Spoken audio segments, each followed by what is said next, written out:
Now it is time to put on the music first. There we go. Game change.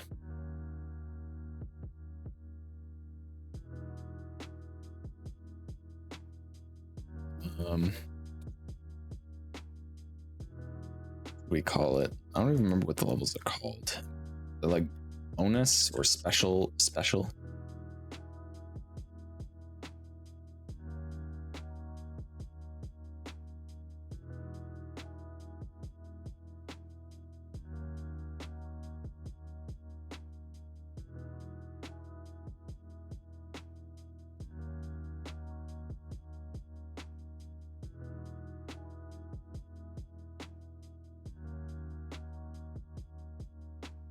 That'll do.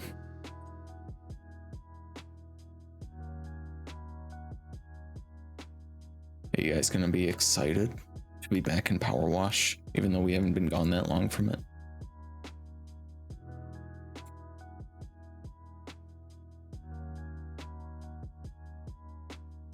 Side quests are the first thing I'm gonna do. Those people who can't wait a week to talk about spoilers ain't about to catch me lacking, no sir.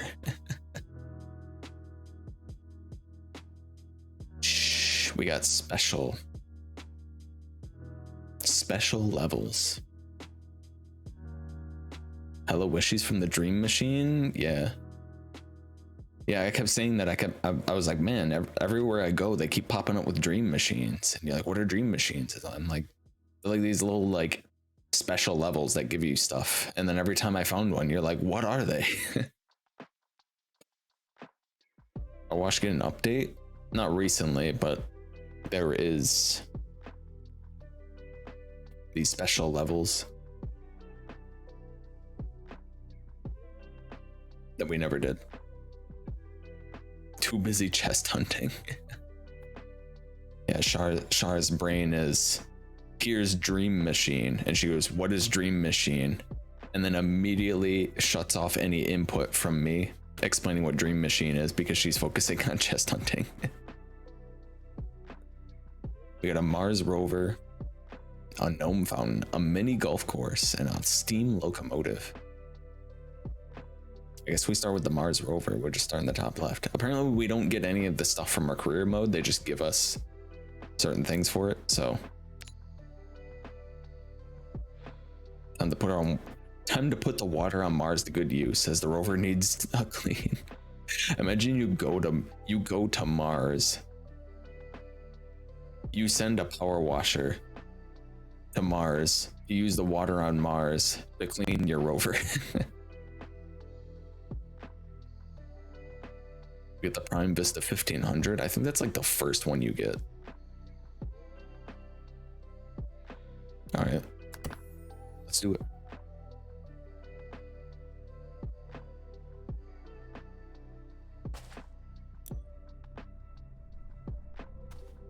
There's like a little drone helicopter going around as well.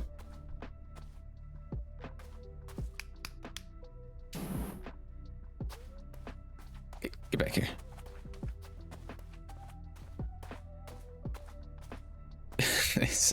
They really sent me all the way up. Look, these little alien tracks as well.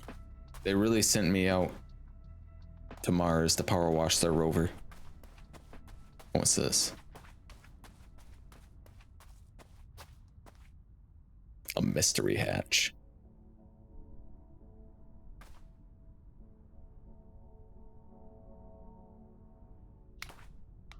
Well, now I gotta know what's in the mystery hatch.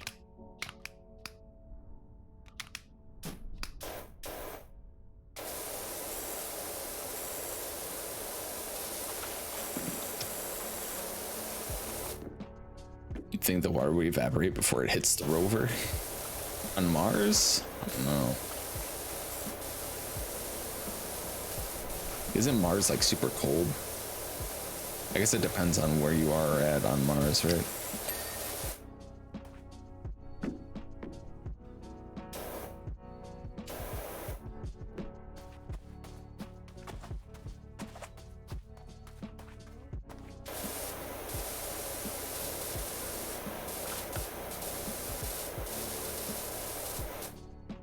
Does it feel good to be back, everyone? I'm gonna turn the game down a little bit.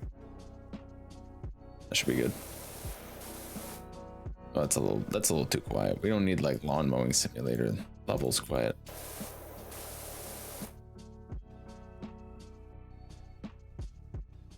I'm not used to how quiet this old POWERWASH was. We got that new one, the Pro one, and it was like super loud. That boy washing with power. So let me know if it's too quiet.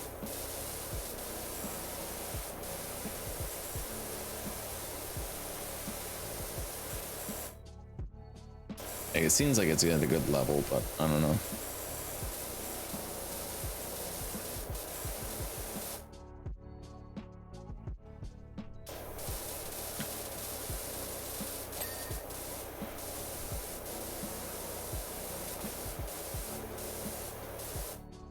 The aliens put a boot on one of the wheels. They're scamming us. Don't worry, I watched a lockpicking lawyer video about how to get these boots off, so don't worry. The aliens impounded my Rover. The aliens impounded my Range Rover.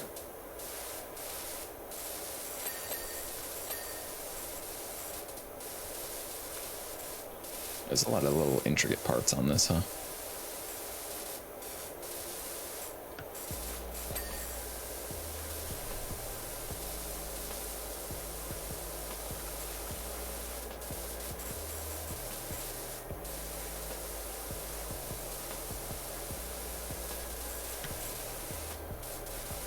Those Martians, that's it.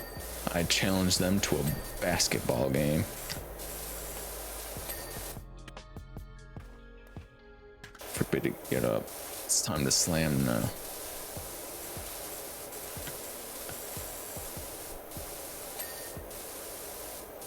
Or IRL, how badly this would mess the rover up. I just go and spray it down with some water while it's on Mars. I have no idea. I have a, well, I do have a short extension.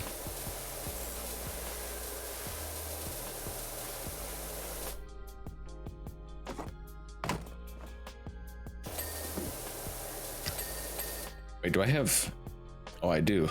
I have reduced gravity because we're on Mars. I didn't even think about that. When the Dream Machines like find your way out of the maze, gives you 5 minutes. I got there in 10 seconds. At least you didn't get the Dream Machine where you have to find all of the collectibles inside the maze. That one sucks.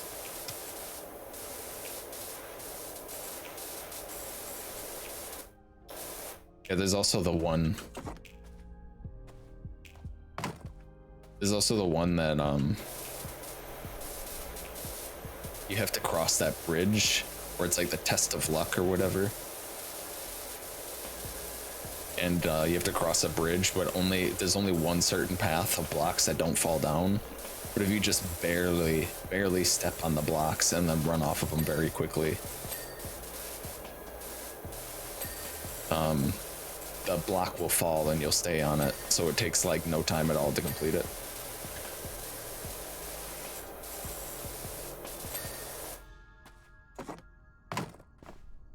Like the Fall Guys minigame? Yeah. It's like, it's basically exactly like that, except the blocks fall instead of instantly disappearing. So if you run onto them, like just take one step on them and run off really quick. And you're all good. Old Nemi at 66, let's go. Nemi sus.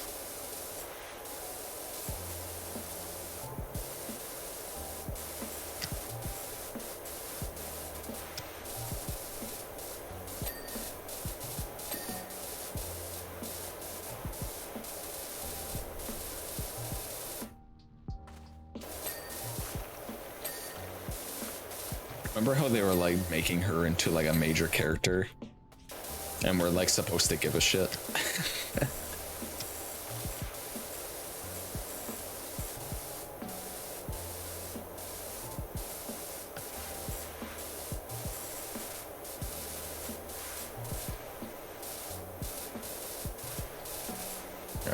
Good old Tower Fantasy pacing.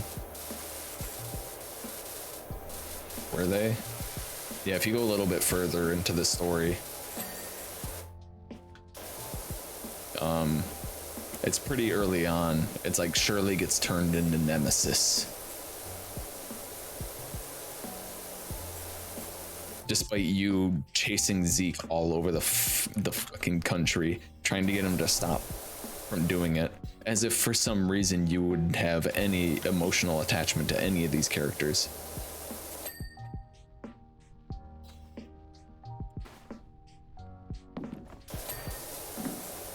And they're like, now she's Nemesis, just like in the loading screens and the trailers and stuff.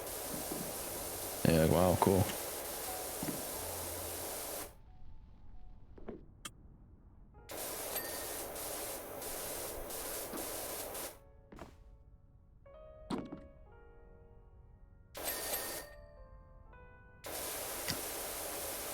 That story don't make no goddamn sense.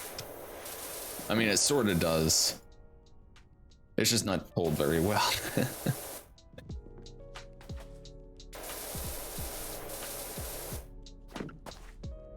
That wasn't obvious at all. Not like they put Shirley and Nemesis on the same loading screen or anything. No, no way, dude. Shirley gets turned into Nemesis, and it means something other than they have two mascots, but they're the same. Hazard cameras. Can I spray this thing? No. The hell's a hazard camera? Must be this thing. Body mounted sensor. That could be anything.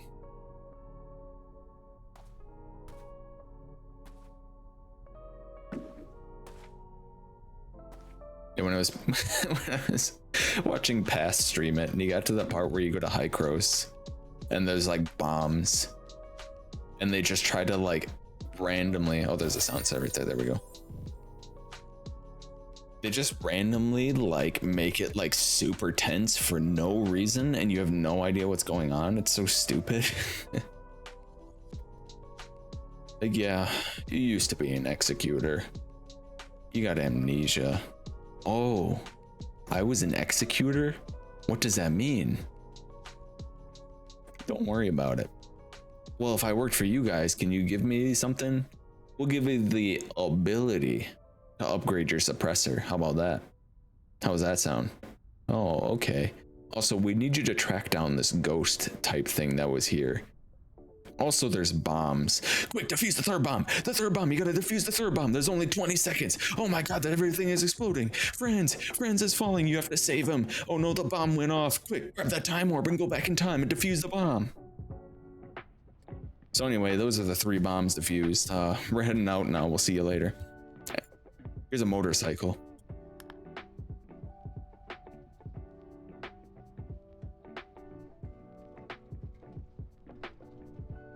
I'm not even over exaggerating. That's literally the entire sequence. It doesn't make any sense at all.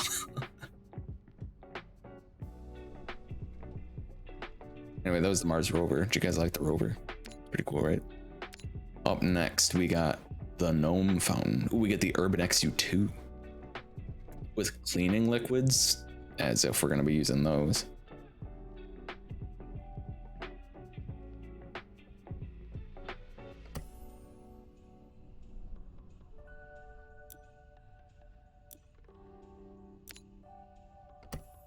Starting this job, would you see any progress on any other special jobs? Okay. Wait, does that mean I just like completed it but uncompleted it? I wonder how big the gnome fountain is. It's pretty big.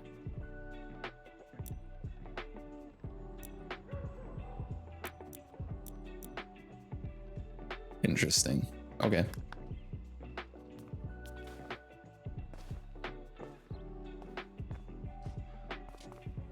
This fountain's huge. God damn.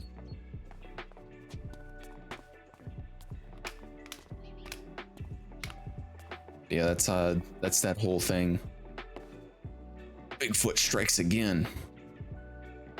Not again.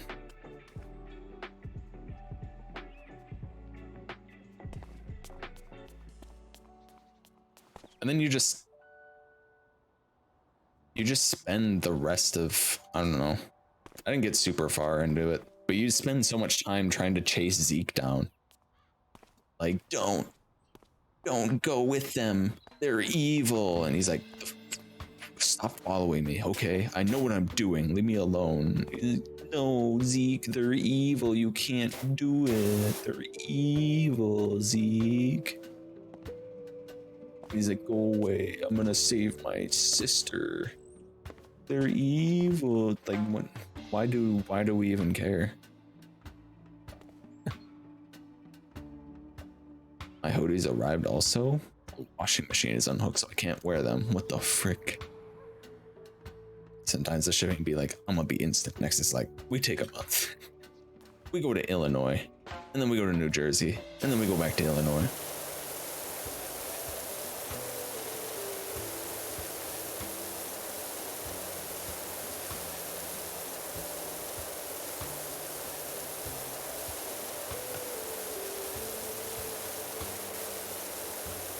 Is that too loud? This washer is much louder than the other ones, or the one that I was just using. So I'm gonna turn it down just a tiny little bit. There we go. I don't know.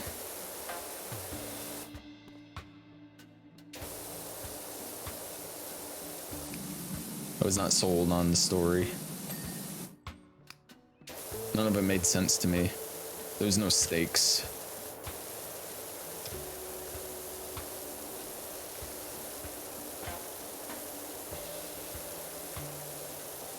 Like her suppressor broke somehow. And that means she gets turned into an aberrant or whatever or something. I don't remember. That might tie into like the beginning of the game. And why we have amnesia. I don't know. The whole sequence with like the bombs as well made no sense. Like the pacing was all off. And then they had like the time orb. Like what even was that?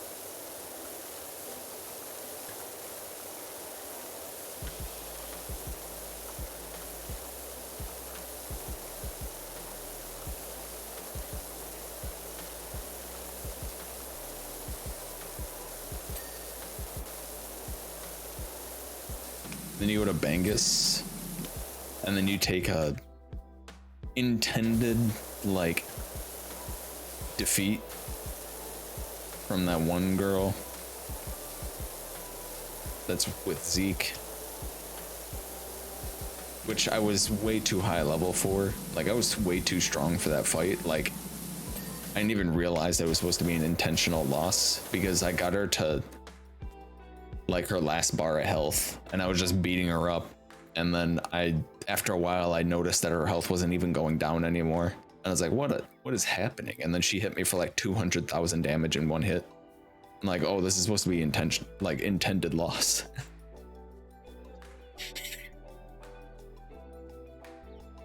Yeah, the shit that just rewind the explosion from the bombs. Also, what was exploding? What knocked Franz down?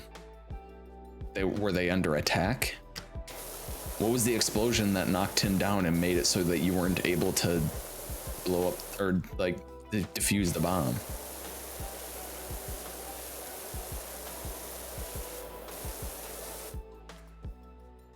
I'm gonna say Frieza. Frieza was there. You know, maybe. Seeing how little sense this story makes. Just maybe. Do I have that? Oh, I do have the spinning one.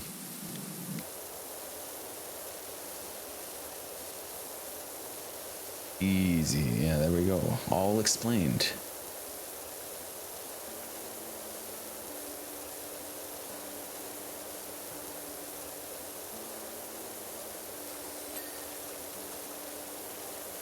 Yeah, no, everyone who plays Genshin was really excited for it. So I was like, oh, let's get into this story.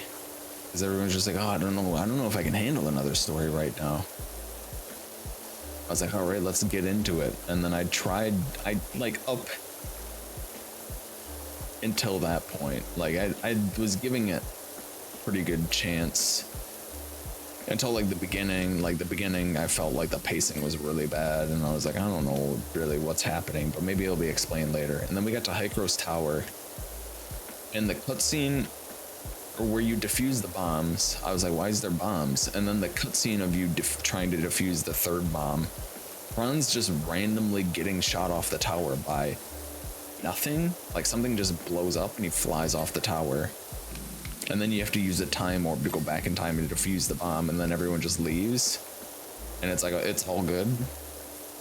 I'm like, all right, you know what? I'm just not going to pay attention to the story anymore. This is a complete loss.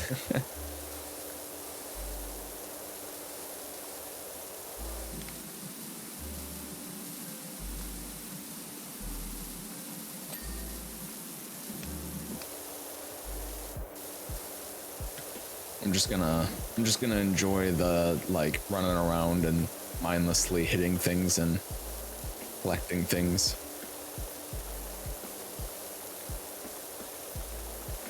Just another day in Hykros dead ass sequence.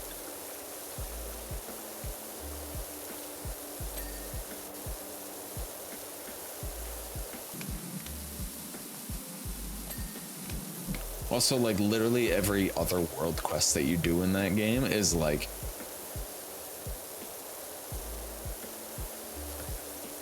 oh hey, there's this girl just like hanging out over here.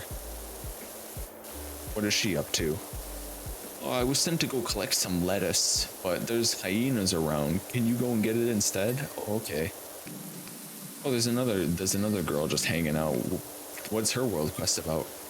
Me and my dad were on our way to Bangus, but we were cut off by hyenas and he succumbed to his wounds. And now I'm trapped here. Oh, well, that sucks, I guess.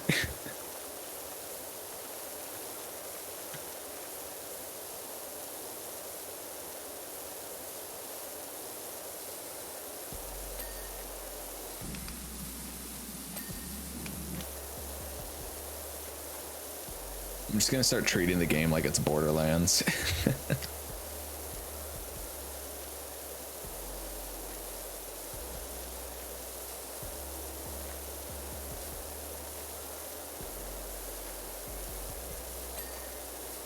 Like the messed up tragedy apocalypse of Borderlands, like Pandora, is what's funny about it.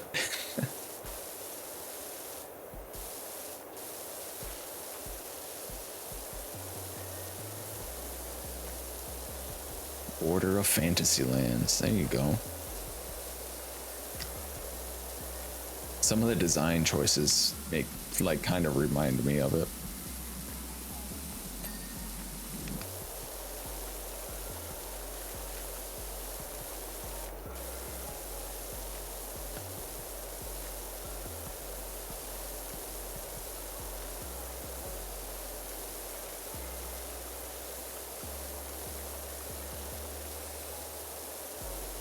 Yeah, I don't know. Like, you can see what they were trying to go for, but they certainly did not land, like, whatsoever. Like, not even close to what they were attempting to go for, as far as story-wise.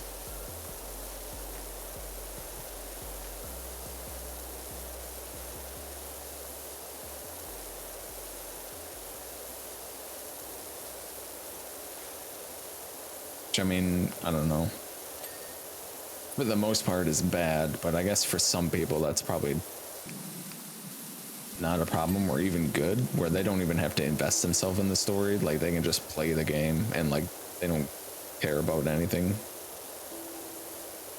that's actually happening in the world. Like, none of that matters. So they don't gotta think about it.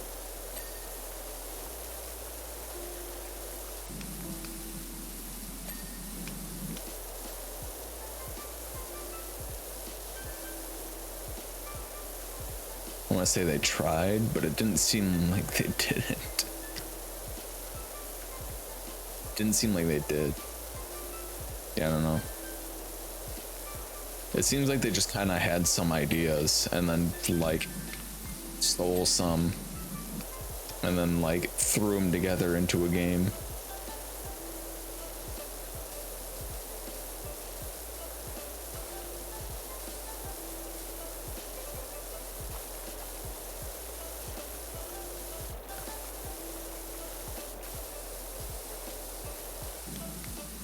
Also, there's a problem with it that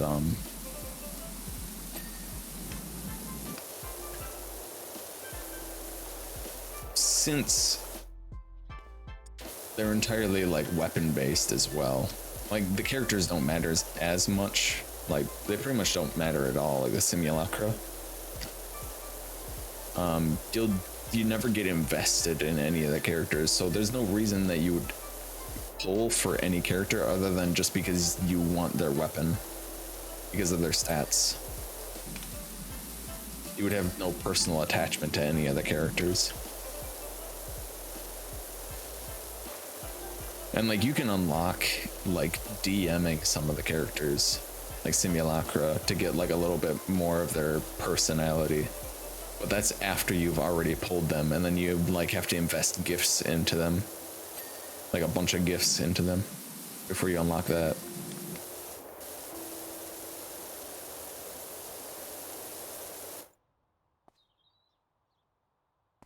Elements of the game, great. Yeah, they're all right.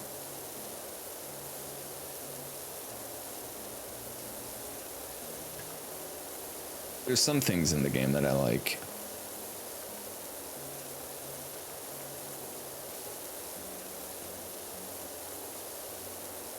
Except climbing. Climbing's a little buggy.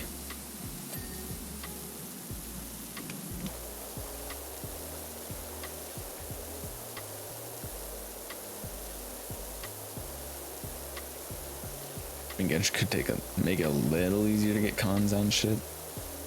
Yeah.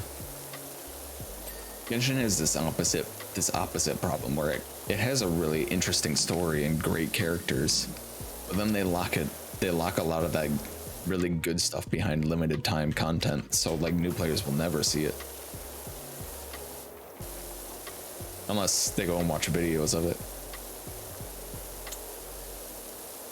Oh man, I just really felt like I was about to sneeze, but then I didn't.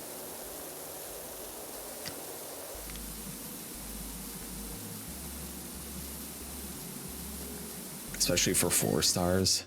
Yeah.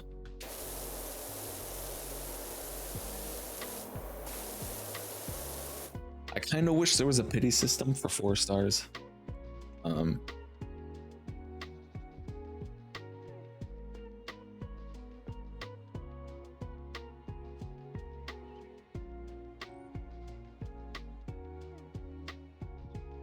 I mean, I don't think there is, but the pity system, like the 50-50 pity system, where if you're wishing on a banner, a limited banner, there's a 50-50 chance that you get the 4-star from a 4-star from the banner.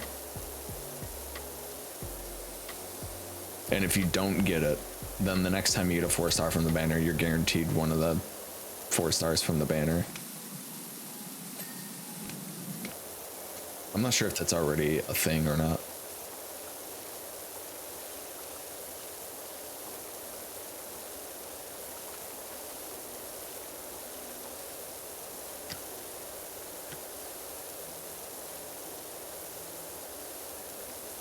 It would also be nice to have some sort of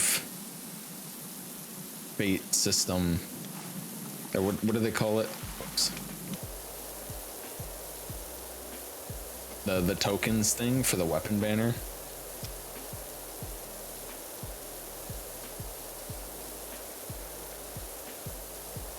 It would be nice to have like that for 4 stars as well, because you know, as you've seen me pull C like 12 Chongyun,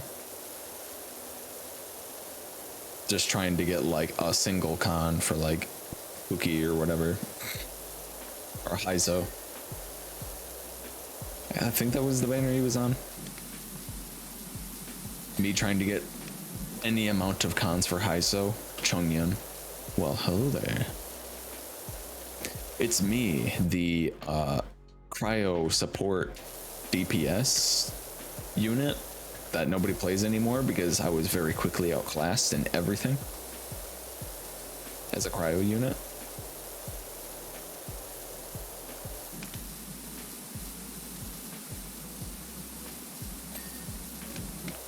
It's me, Chongyun. The only thing I offer is cryo infusion.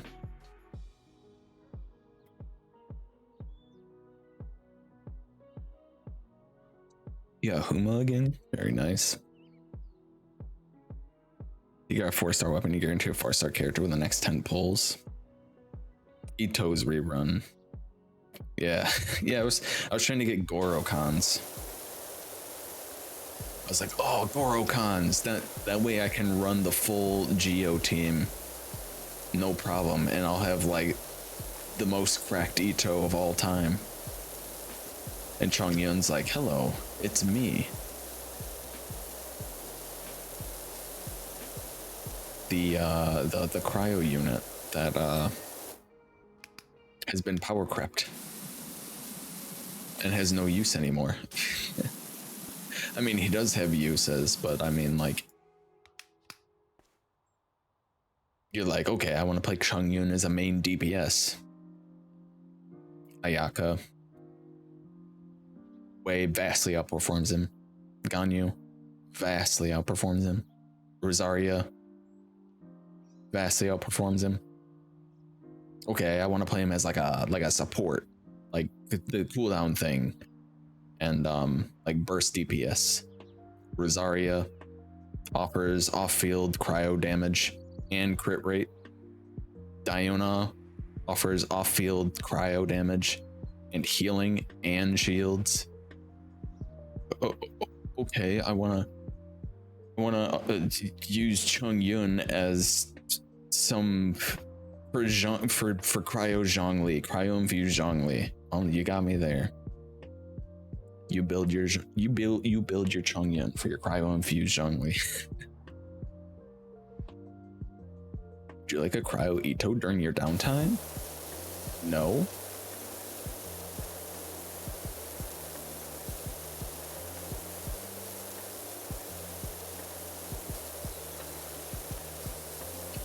I like Chongyun, but he's been very quickly replaced by like literally every other cryo unit in the game. Even on his strongest team, national team, he was replaced with Raiden like instantly. Like once Raiden came out, he was like the easiest to replace on that team.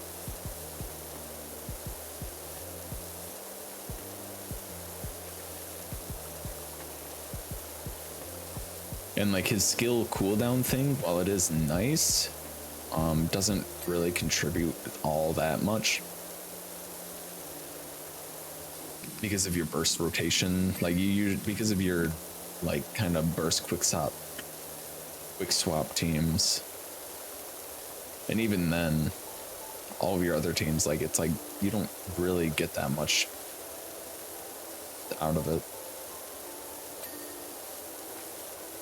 Like it's good, but it's not as good as you might think.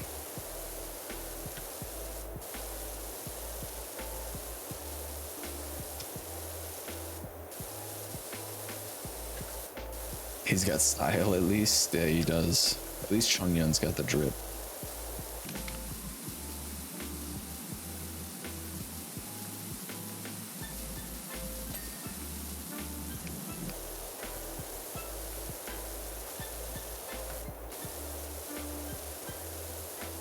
Sorry, Chongyun mains, but that's just the way it is.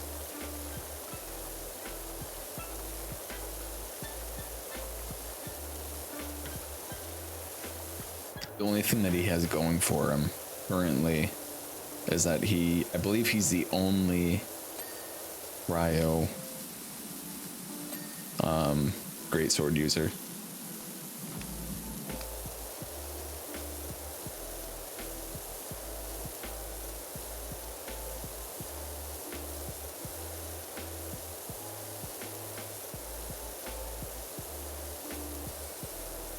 And if you invest a lot into him, you can make him a really strong reverse melt burst support.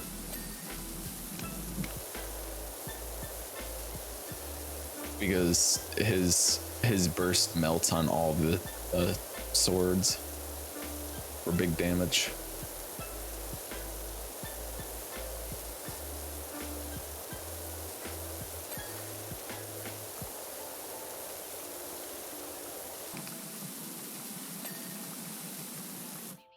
Yeah, also hi Vlad.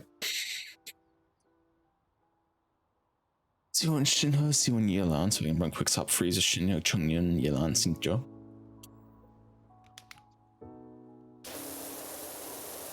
Yula, if you even want to count her, not really. Like she does cryo, but her main thing is physical damage.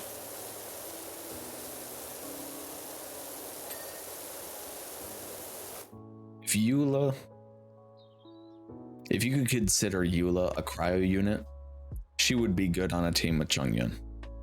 But she's not. She's terrible on a team with Chongyun, so she's definitely not.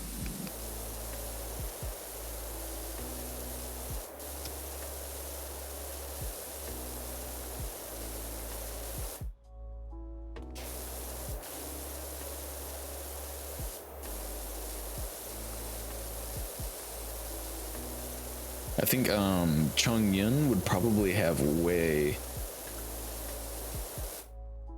more use if Ayaka couldn't infuse for herself. But then also Ayaka would be really fucking annoying to play. And you might not even build Ayaka for cryo damage. And if you did build her for cryo damage, you'd probably just use her as like a burst support.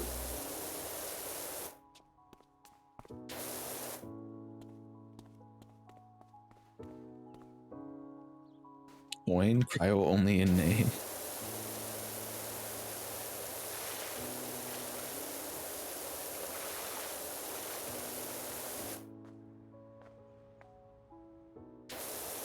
Oh, Eula actually looks fun. She lowers cryo resistance with her skill too, so it wouldn't be terrible building cryo Eula with Chongyun. I feel like it wouldn't be her strongest team. But I mean, like, you can build them and have fun. Hydro charactered me right now. Hello, Moon. Yeah, we're doing a daily commission right now. We're cleaning up, we're washing the fountain in Mondstadt. I'm playing as Child right now.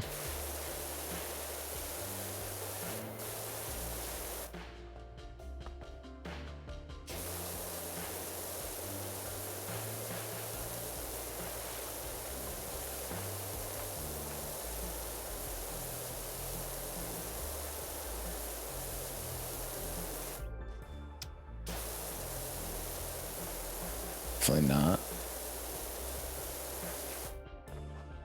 Looks fun? Yeah. Riptide Crash Bash Smash Slash. That's what I'm using.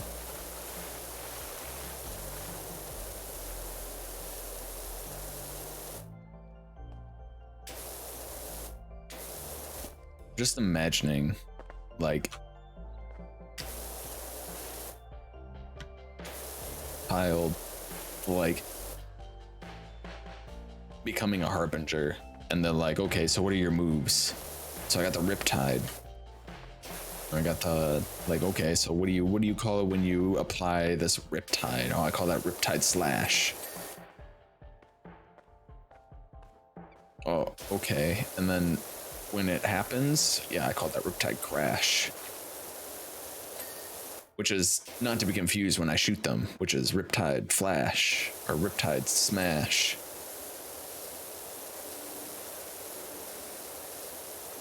And then when I run at them, I do the Riptide Dash.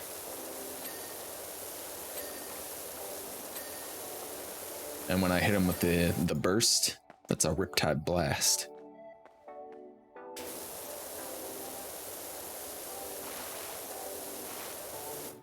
Unless it's the burst in my range form, then that's a Riptide. That's a Riptide Blast. A Riptide Crash. So fucking stupid.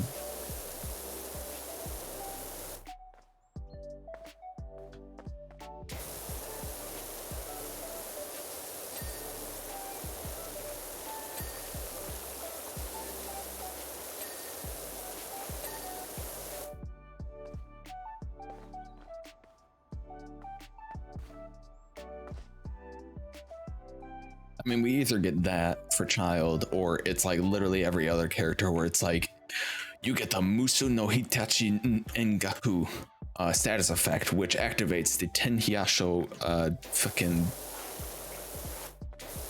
Rihabushi, and at 13 stacks of Iradaki Misonishi. It's like, what are you talking about? What's happening? Why is everything in this game pronouns?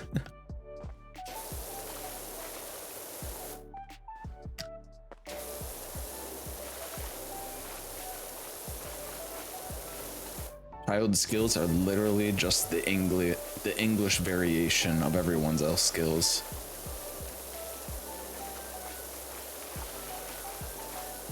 Everyone else has been dealing with Riptide, Flash, Crash, Smash, Dash, and Blast until we got Child as native English speakers, and we're like, now we get it.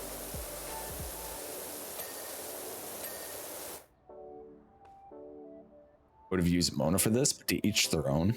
Well, some of us don't have Mona. Moon, you don't need to rub it in.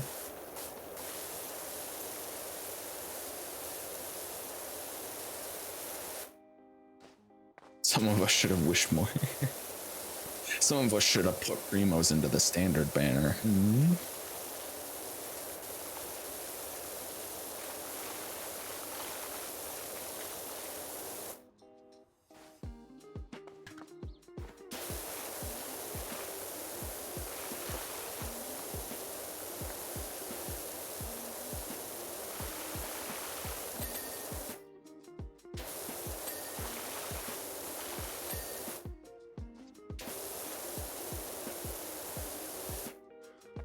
The naming for all the skills in that game are just like a headache.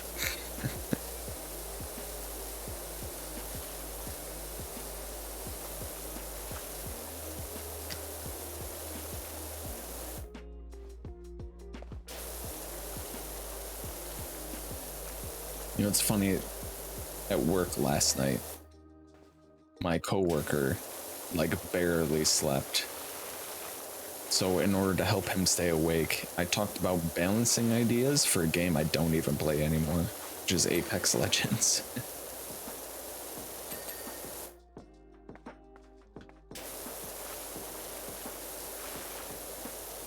He was telling me that they were going to remove, people wanted the Arc Star removed from the game.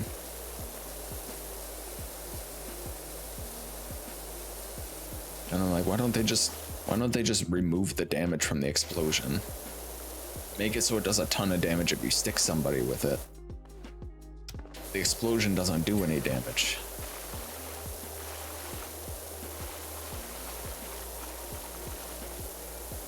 It's like, yeah, that's a good idea.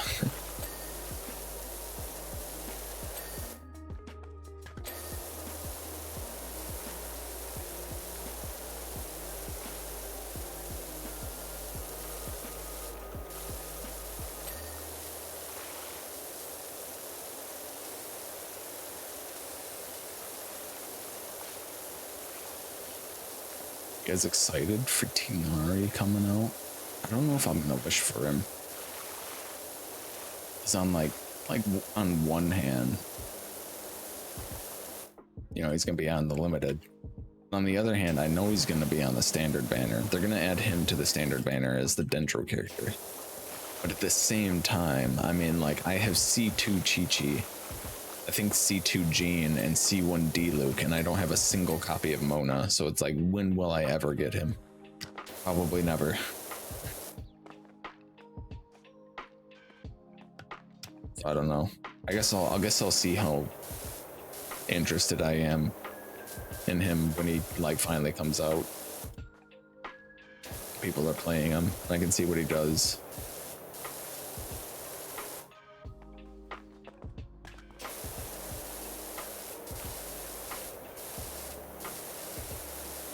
Oh, they'll give you Tinari and then never give you Mona. Yeah, I was like, watch me pull Tinari on the standard banner before I get Mona. That would be epic.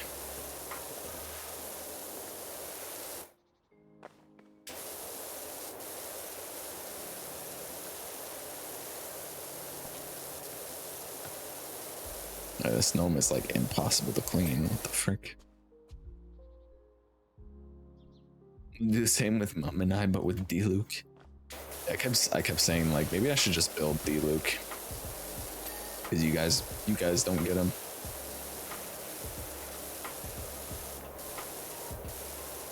I've already got him twice.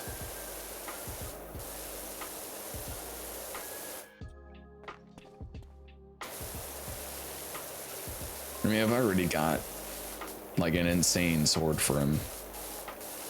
I got both the red horn and serpent spine,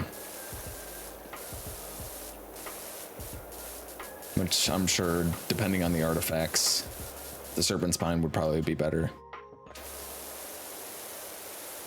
I'm sure I have some artifacts laying around that I could just put on him, like he could borrow. It's just getting him up to level and his talents up as well.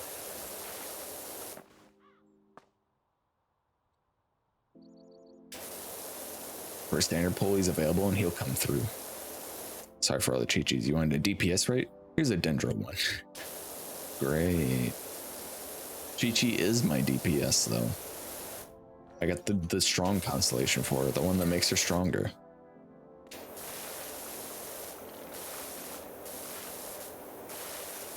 Now I can finally play the Chi-Chi Chongyun team.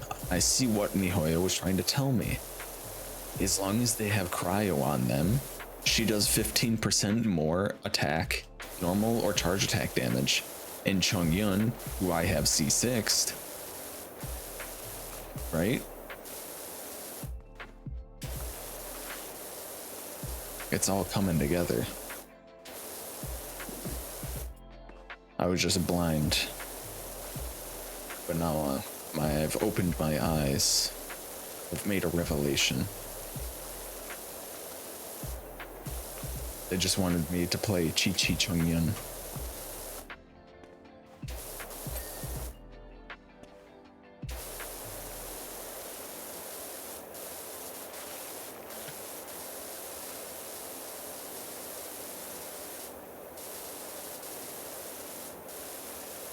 I don't know Chi-Chi scalings.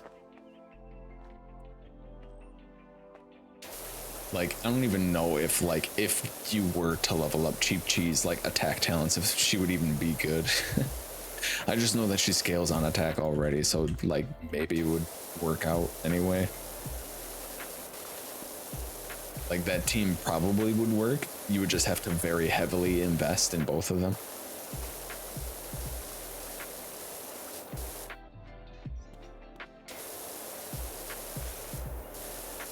Need Shinhan throw your Yunjin in, you do decent damage. Decent. I have another one issue there is I'll just get replaced by another. My fucking eye won't stop hurting. Yeah, and then just pull a C6 Shinha. A DM.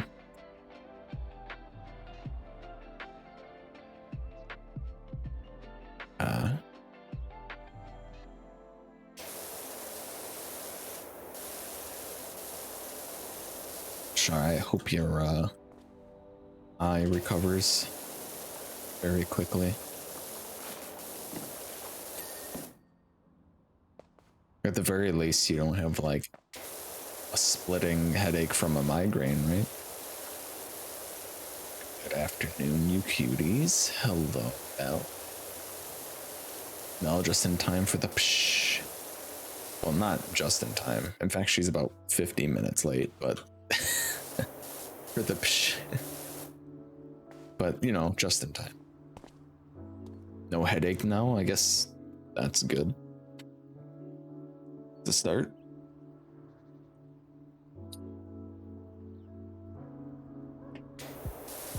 Busy day for Mel. It's rough, but it's good to see Mel.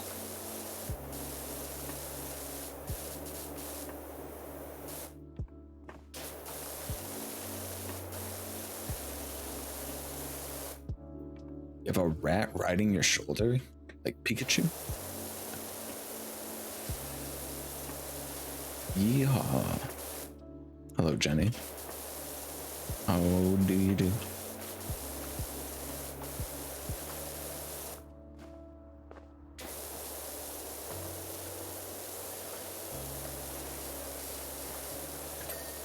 Hopefully your busy day comes to a close soon, Mel.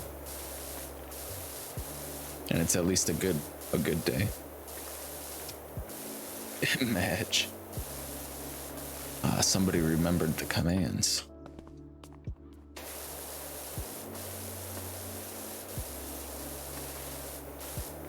I think Mel's the first one to do a red check today.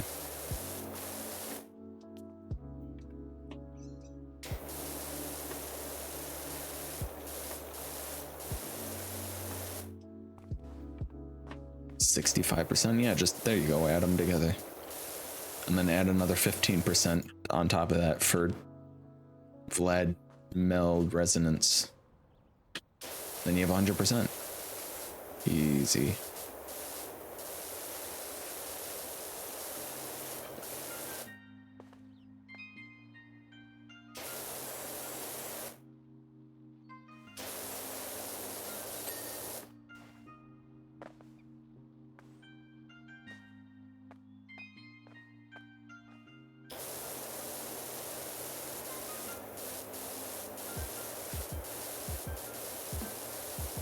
Sick. 78%, not bad. Certainly could be worse.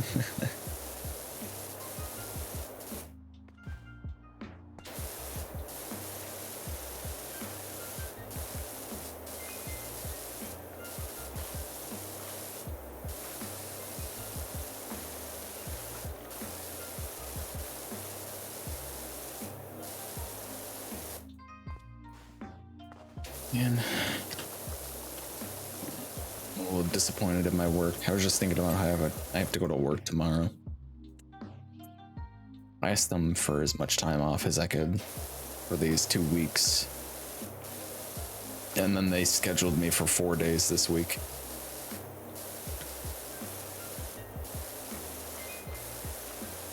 I think it's because maybe one of my coworkers who works overnight is on vacation this week. Maybe. Still. I picked part-time for a reason.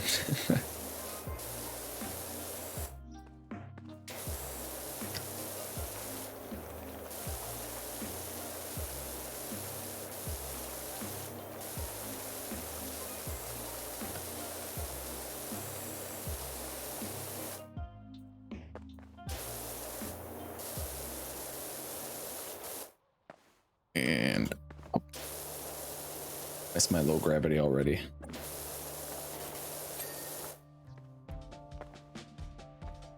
I like that the Mars level did give you low gravity, but there's no point to jumping that high. I'm just making sure I got all these outer walls. Looks like I did.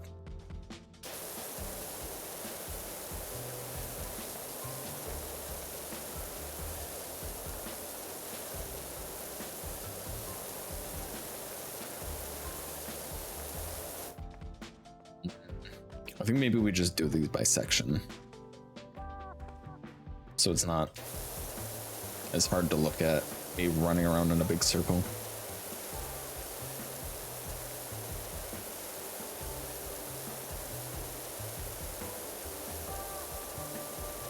Maybe this is where I should be using the soap.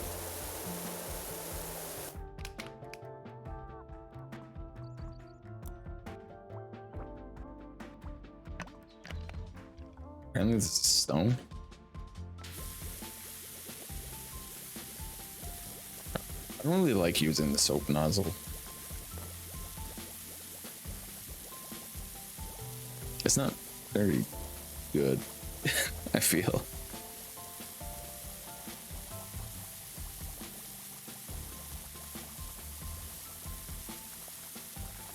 It's not that it's too good, it's that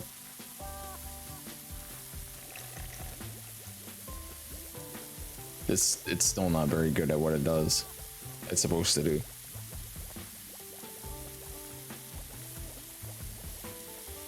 Might as well use it though.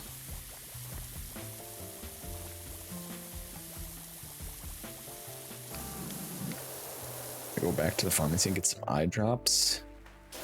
Be a bad idea. Annoying that you have to make another trip to the pharmacy, but just treat those symptoms.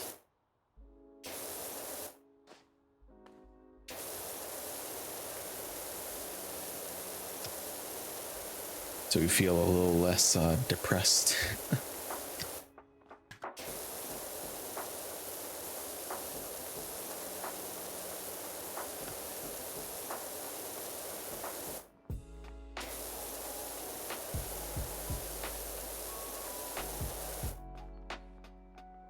I have to go AFK for a while. Honestly, everything's going wrong at the moment. I'm not having it.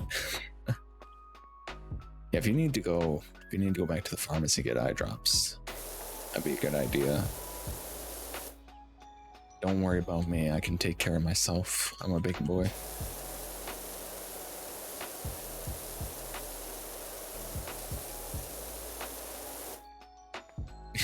Red DM's complaining about all my ailments.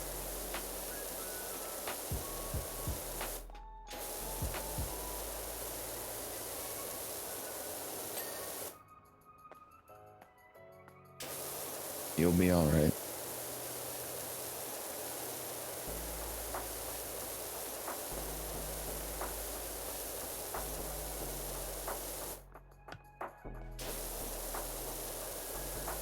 Sending good vibes to even things out. Yeah, gather your good vibe energy for sure, like a spirit bomb. Or like an earthbound.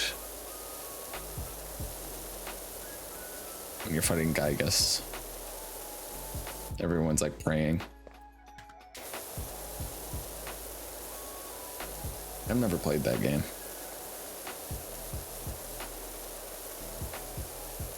Is it Mother 3?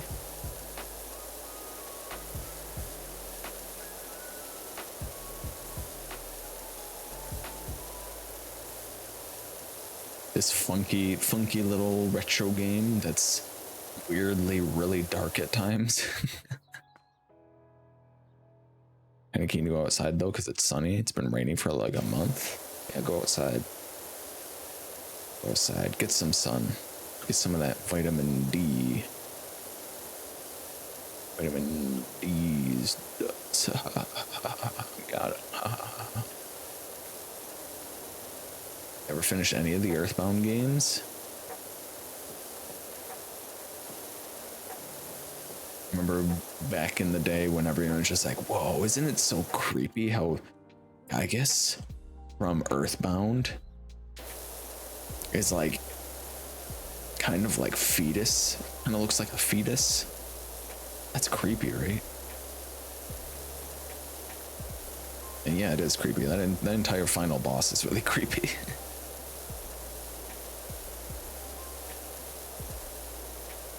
These nuts.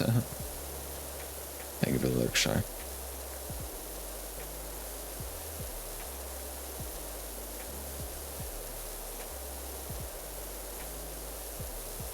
To be young again and find video game creepypastas interesting.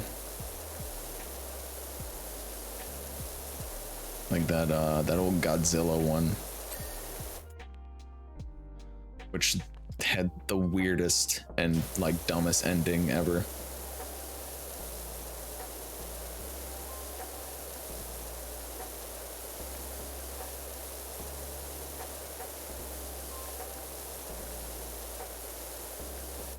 I guess it's kind of, creepypastas are kind of that thing where it's like, how do you even end it? How do you even end the creepypasta to make it seem like somewhat realistic, like it might have actually happened?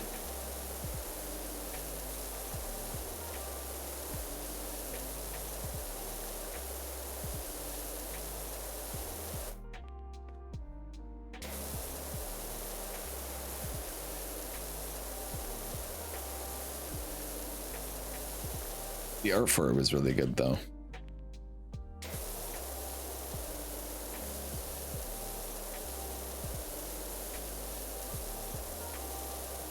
I think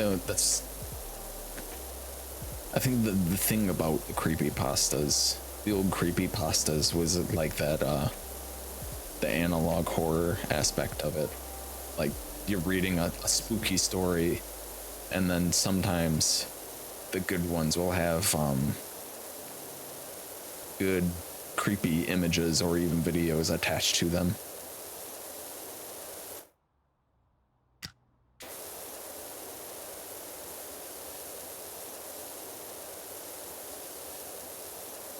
Like I remember when I was a kid, I used to think the monster from that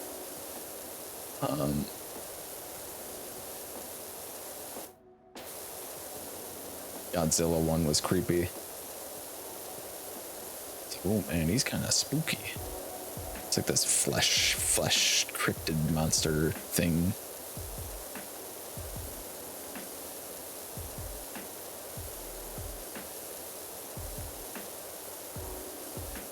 Also, my lawnmower instincts kicking in now.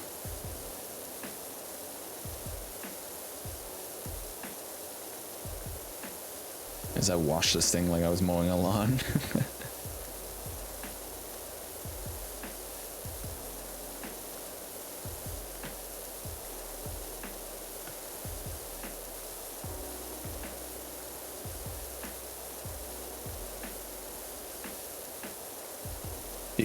Do you guys know what I'm talking about? That one old Godzilla creepypasta, the video game.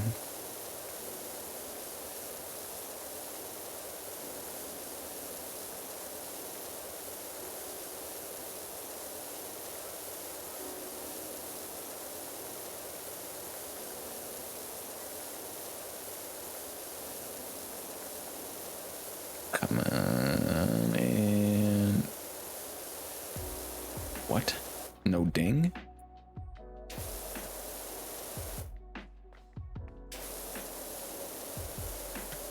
So, no ding. Let me just finish this section of the floor. I'll pull up a picture of the monster from it.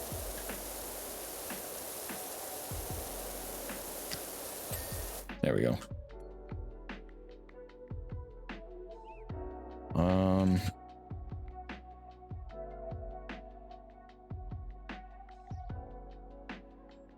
NES Godzilla creepypasta, yeah.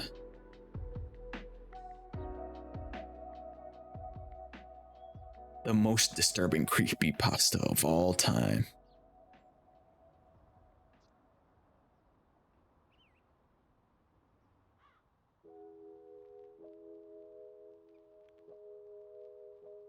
Non-proper pants? Real pants?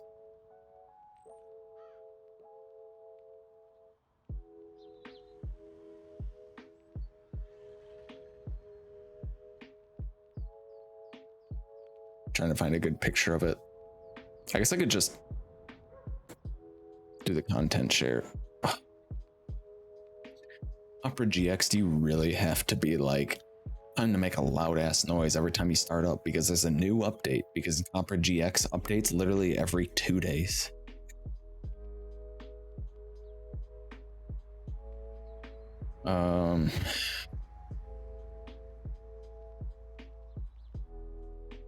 It's funny, the monster from it is literally called Red.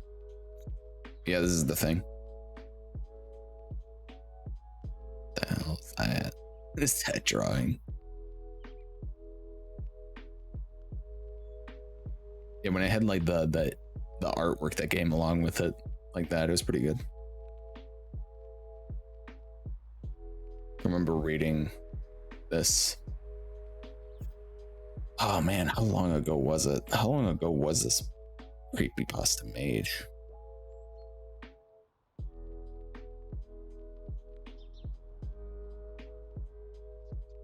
It was a really long time ago. I remember reading it as a kid though. I was like, oh man, these images are so spooky. I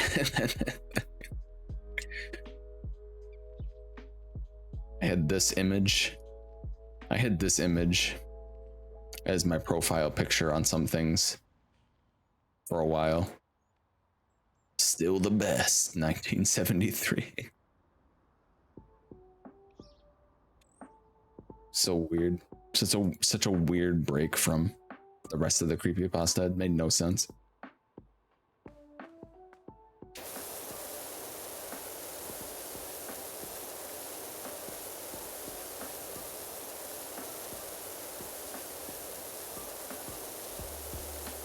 That was a pretty short-lived fascination though, if I remember correctly.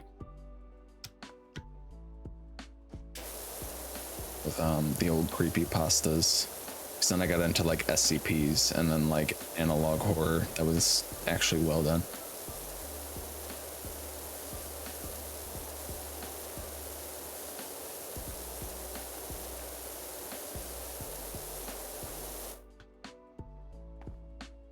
Footsteps.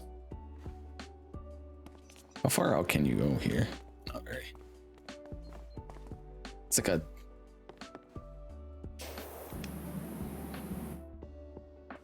dome out there. Who's walking around in here? Whatever.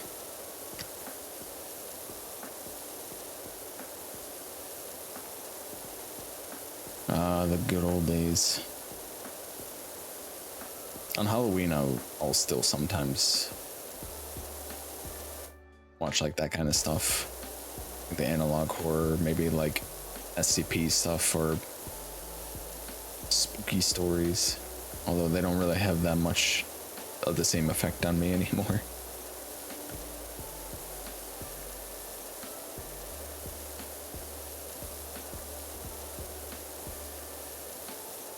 I think this Halloween's gonna be pretty good though. I got a good feeling about it.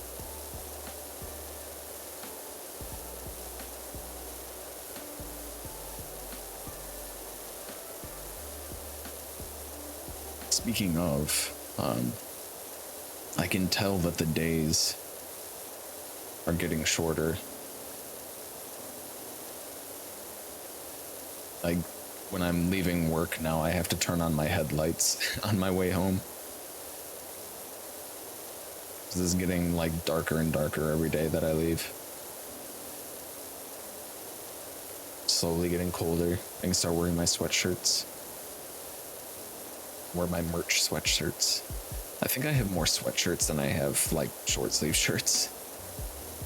But that's what I get for living in Wisconsin, I suppose.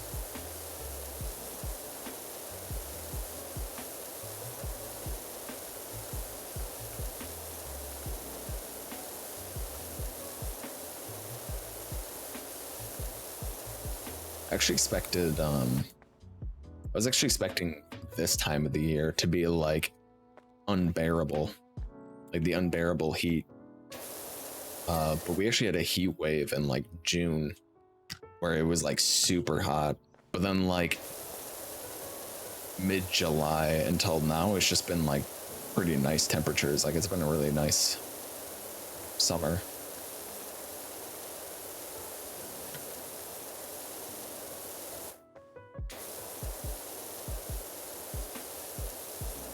I say unbearably hot as if I don't know somebody who lives in Arizona and they regularly get over 100 degrees Fahrenheit.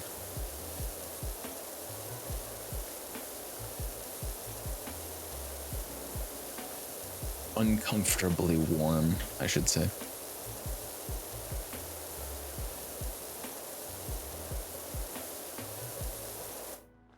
Yeah, soon I'll be. We're already getting. I went to Dunkin' Donuts on my way home from work, and they're already serving pumpkin spice lattes.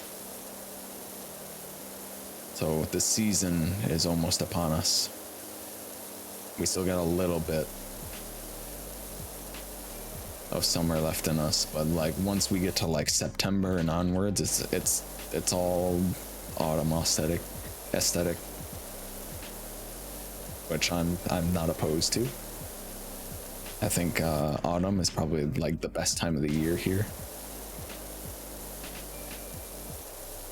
Well, like early autumn, like the first half of autumn is like the best time of the year here.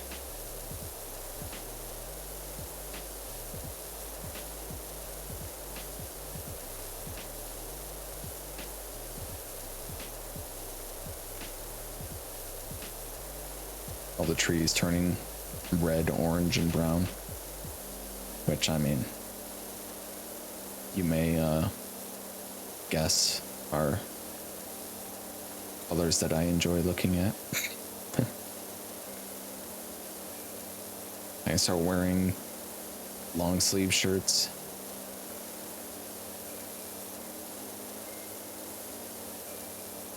Enjoying hot drinks. There's gonna be like apple everything because apples will be in season. Apple pie, apple cider, apple whatever, pumpkin everything. I'm looking forward to it.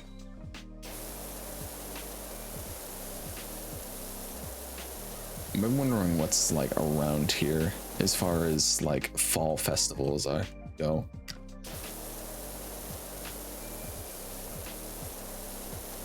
Or maybe there's like orchards around here. I need to look more into it. I think it might have been last year or maybe like a couple years ago. I can't even remember. It must have been a few. I went to an orchard with a friend. That was really nice. We fed some goats. I bought some snacks and some chicken sauce that I never used. I think it's still good because it's like in a sealed jar. It sounded really good. It was like this homemade like honey chicken sauce.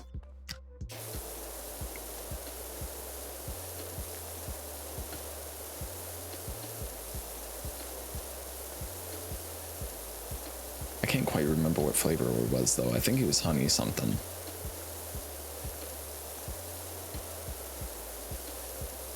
That was a nice time.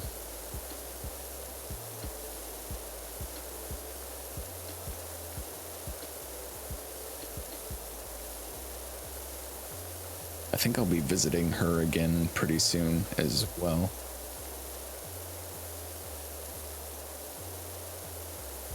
So that'll be cool. We got Thanksgiving coming up as well. Which we sort of do stuff for. It's more just like have a family dinner. I think last year we did a Thanksgiving thing here. I think it was last year. Just me and my two roommates, who are immediate family.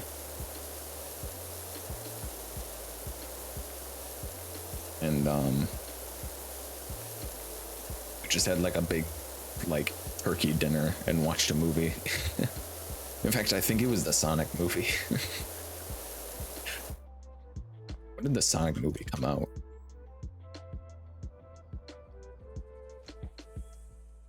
Release date 2020, February 2020. It might have been the Sonic movie.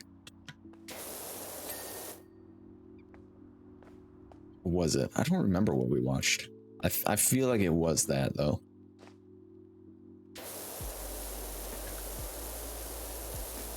Because it was available to stream.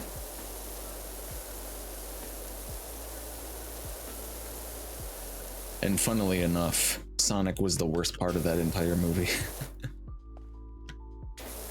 It wasn't a bad movie, surprisingly. Sonic was the worst part of it.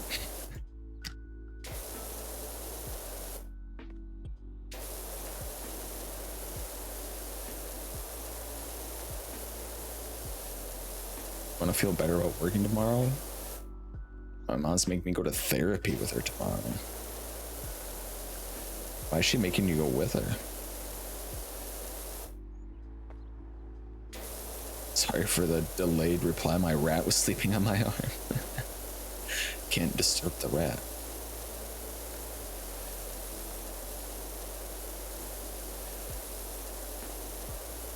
You having a little nap, a rat nap.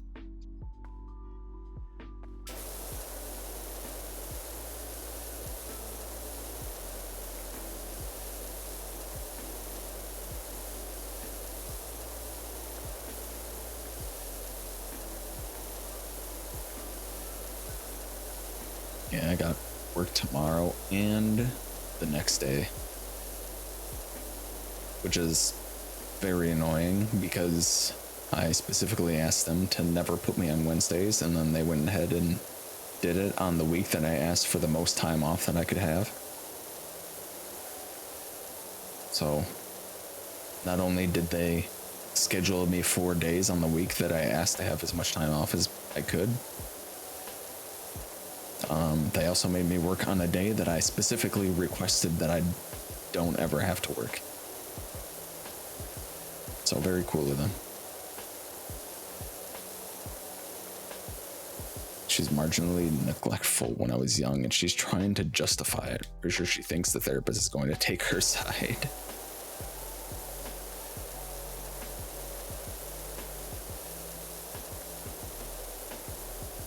Interesting.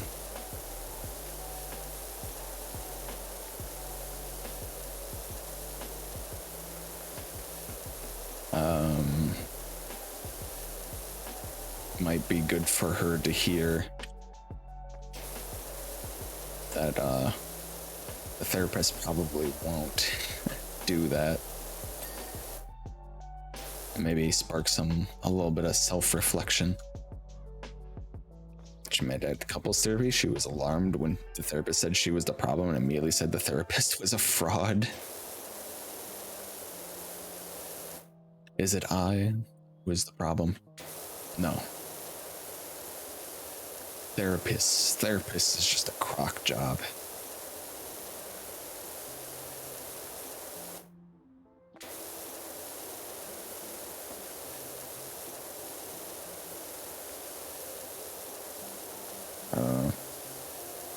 Some people, it's like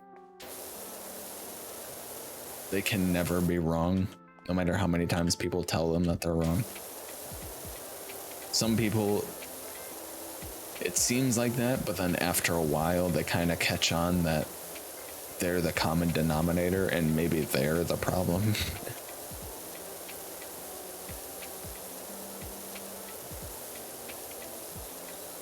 I guess all I can hope for is that it is a productive session, and perhaps she is one of those people where she realizes that if a lot of people say that you are the one who is wrong, then maybe you are the one who is wrong.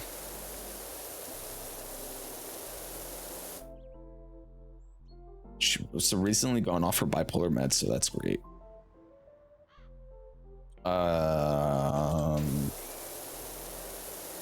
Like she herself chose to go off of them, or they told her it was okay for her to go off them, because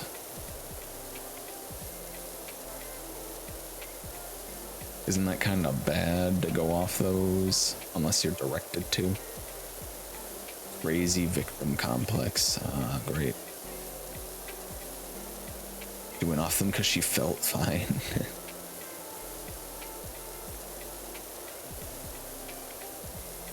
I feel like that's a little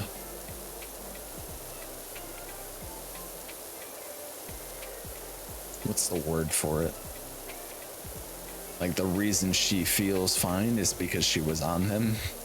So she feels like she doesn't need them because she feels fine. I guess we'll see how that plays out. It's like, yeah, because you're on meds. Not anymore.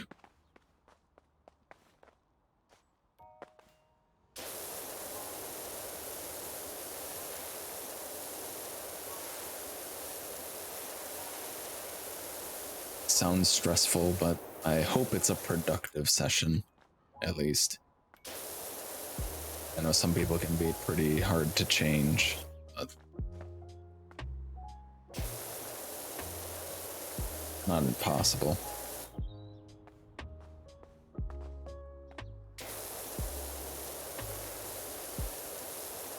That is totally enabling her behavior too, so that's fantastic. That certainly won't help. Someone who enables could be just as bad.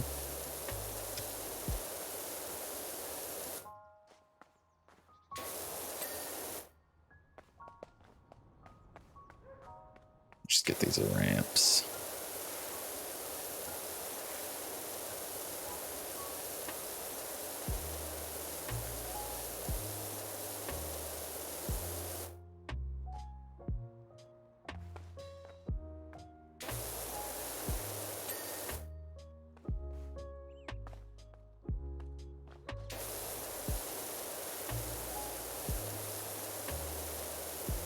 I think on these maps I should really look for the footprints before I start cleaning everything and see where they go.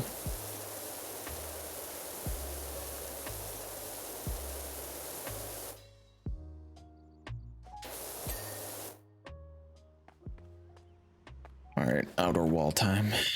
Raised pool wall time, I should say.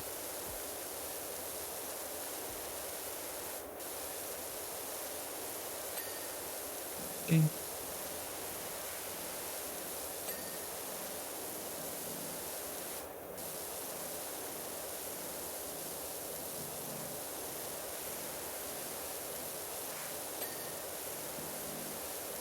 Is this fountain made out of copper? No, it's not, actually. It's made out of stone. It's just covered in red moss, lichen, grime, algae. I don't know. It's covered in grime. Whatever grime is.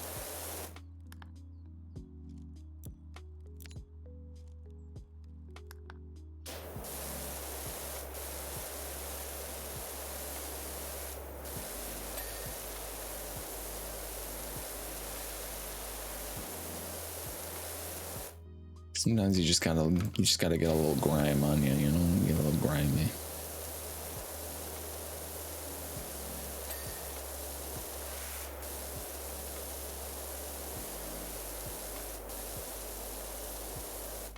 Can a fountain even get dirty? It's got water running through it all the time. Thinking more the color underneath because the same color as the Statue of Liberty. Yeah.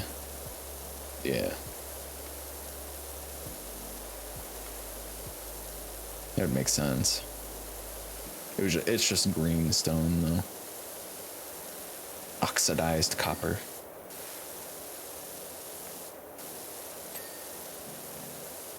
Is it weird to think that the Statue of Liberty, as we know it, isn't what it's supposed to look like? It's such like an iconic green.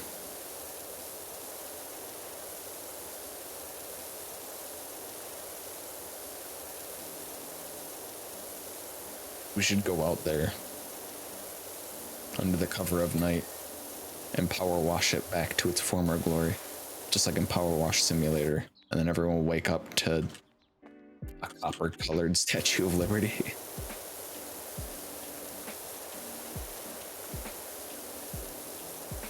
And everyone will be like, no, you've ruined it.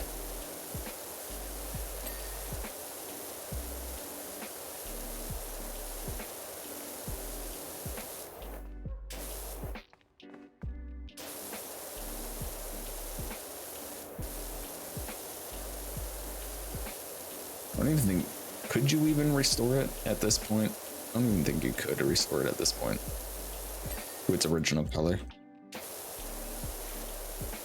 I don't know that much about copper and like oxidized copper.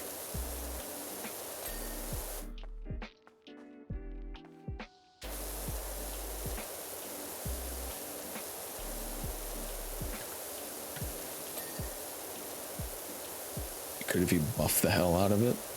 Yeah, I suppose so. Go out there with like a team of like 1,000 people and a bunch of handheld buffers to just buff the shit out of it.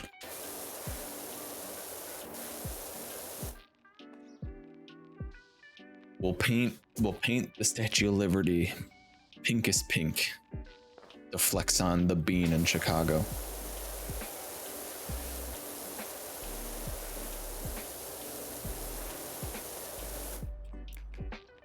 I feel like that's a joke not a lot of people will get. The people who do get it, you're welcome.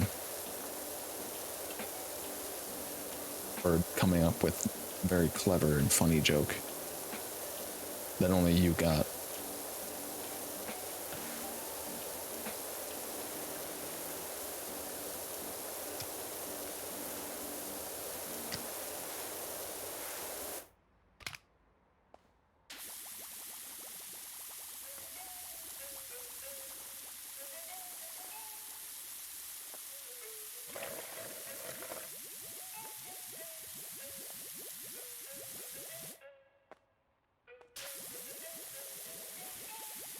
This is actually a really good spot to use the soap nozzle. I'm almost out of stone cleaner.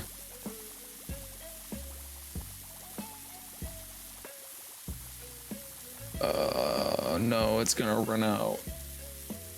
Damn it.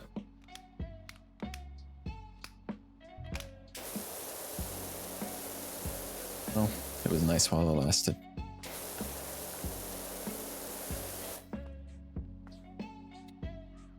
Would be the OG color of the center since the center hasn't been oxidized. We'll just buff the Statue of Liberty. Just gradually take layers off of it until it returns to its normal color or its original color. And then it's also like 20% smaller.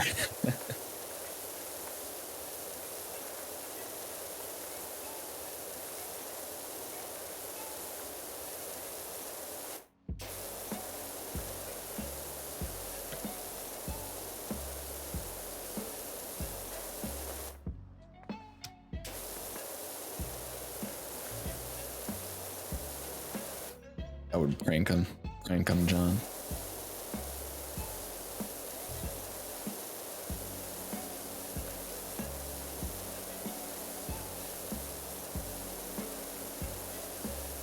Sounds like a cartoon movie villain thing to do. I reduced the Statue of Liberty's size by 3%. It will never be the same.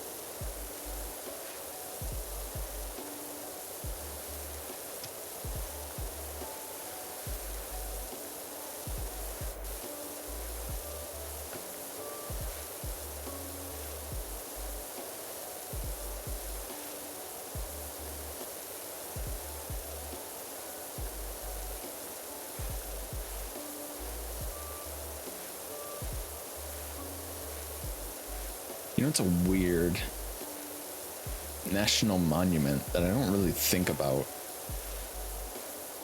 That's wild that they even made is Mount Rushmore, like the founding fathers' heads in Mount Rushmore. Like, who looked at a big cliff and they're like, I'm I'm gonna put the founding fathers' faces on that. And then they did. They carved it out.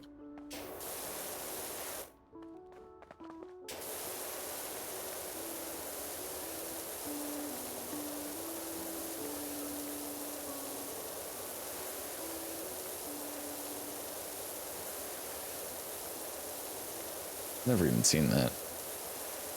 I don't think I've seen like any national monuments like in real life.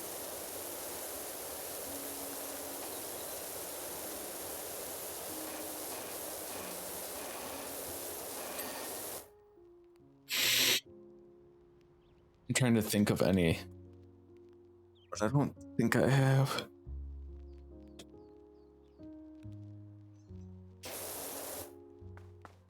I went to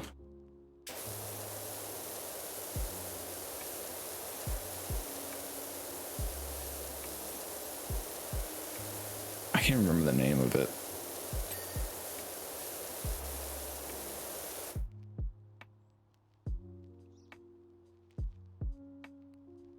See if I can find it.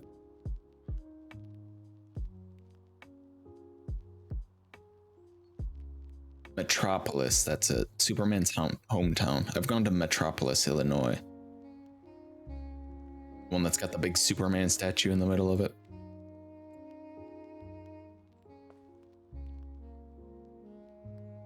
Ads, you ads.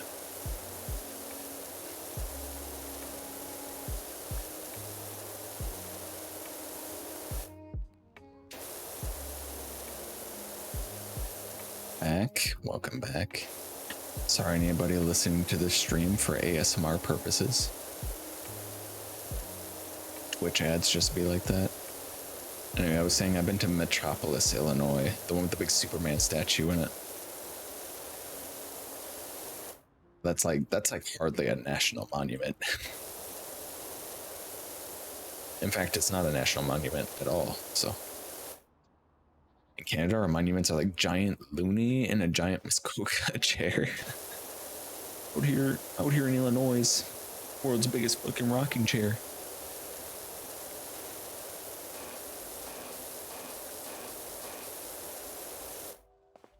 You know, all monuments are cool. I also like government buildings are weird comical shit made huge.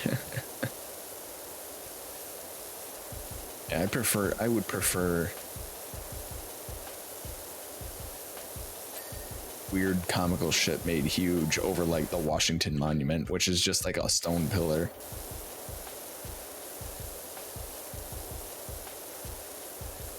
But like government buildings, like, yeah, who fucking cares? The Lincoln Memorial, Abraham Lincoln in his big old chair. That's pretty wild.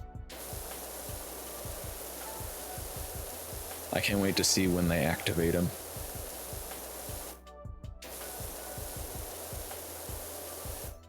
He gets up out of his chair and starts killing people who aren't patriotic enough. Good old Abe. Bought the world's largest rubber duck. Taxpayer money well spent.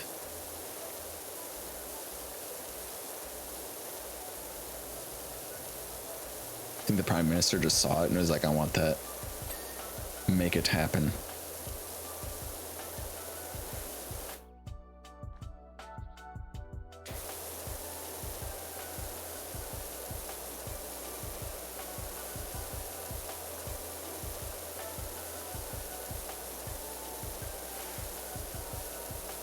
I want that duck. It was for 150th birthday. And for our 150th birthday, big rubber duck. Great. It's like a 6-figure rental fee. You can rent the rubber duck. We rented it for like 5 years or something. Yeah, I was gonna say, doesn't like the world's biggest rubber duck belong to like Japan or something? 6-figure rental fee. At that point, just make your own rubber duck. If you're gonna rent it for 5 years, what the frick?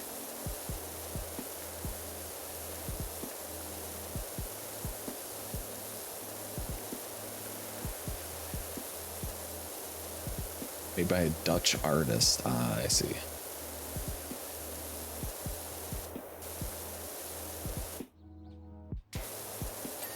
Rubber duck, but like really big.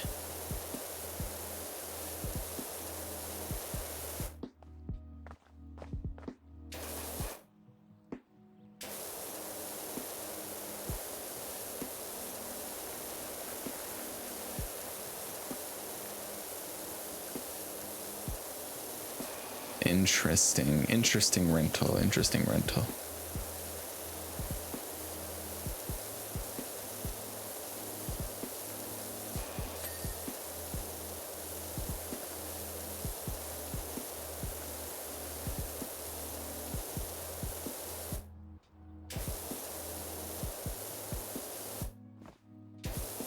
There's like some little bit missing from this wall.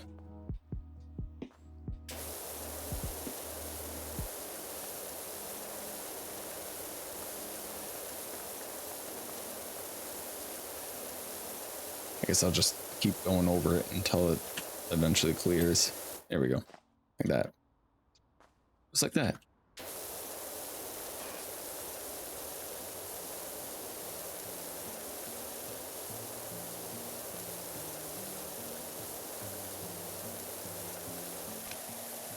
Is it 25 work here? Oh, it does.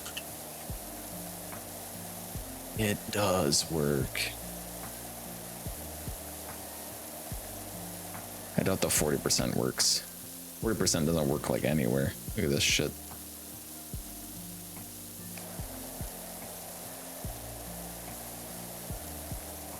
It's kind of a useless nozzle, if you think about it. Maybe I just don't use it correctly. Maybe I'm not using it the intended way.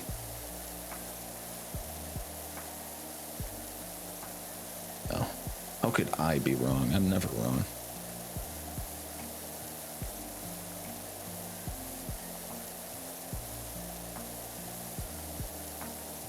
I don't know, you guys, just for that much money, you guys could have just made a big rubber goose or something instead. You know what, Red? Maybe it's trying its best. Its best just wasn't cut out for this job.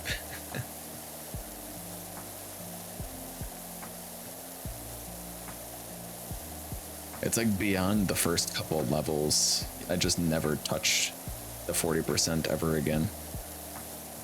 Because it just doesn't clean anything. Like I have to do too many passes with it for it to, like, work.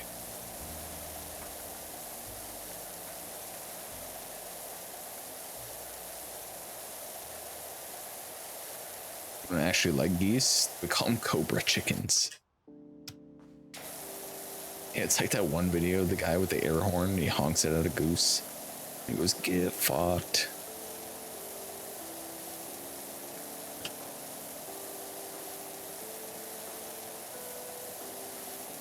The goose just looks confused, like, what the fuck did you just do to me? You just honk at me?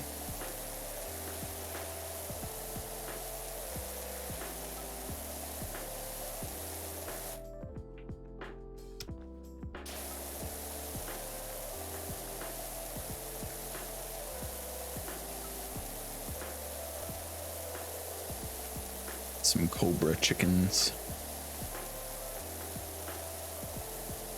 Geese are something special.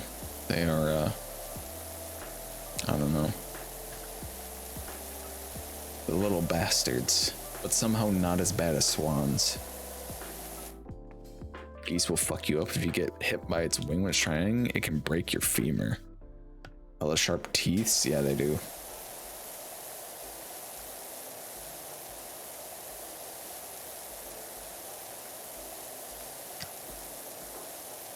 Seen pictures of them with like their mouths open. They got like really sharp teeth, weirdly.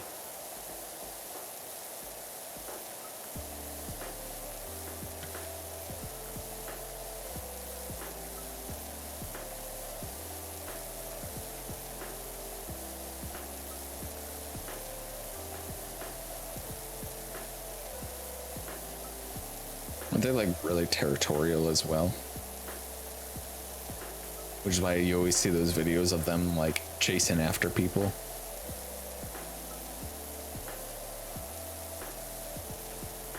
Or is that swans? I know swans will specifically, like, if you're in the water, will try to drown you. Like jumping on your head.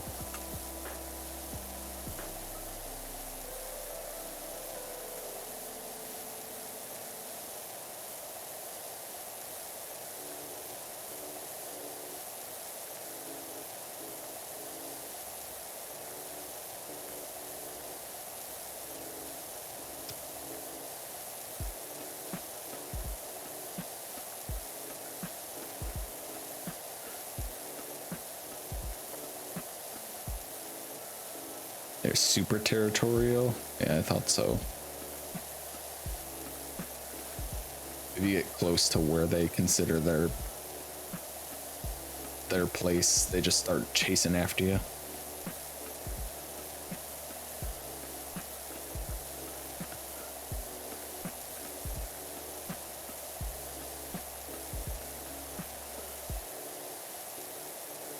Peace was never an option.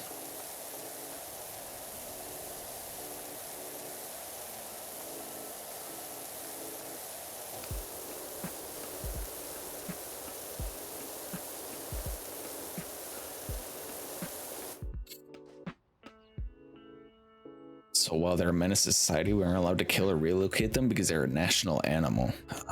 Like college is a nesting ground for them. People have had to leave their cars because geese will just chill on them.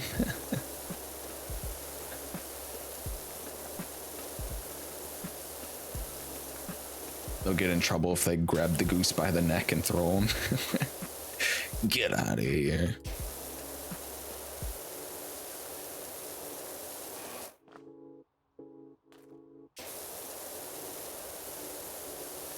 It's the same here with bald eagles. They have like some special laws about them where you have to be like permitted to kill them, or you have to be Native American, I think, and you have to be like in a tribe or something. I'm not entirely sure. And the intricacies of it. I just know that it's a protected animal in the United States and you're not allowed to kill them. And I think even having feathers from them is not okay.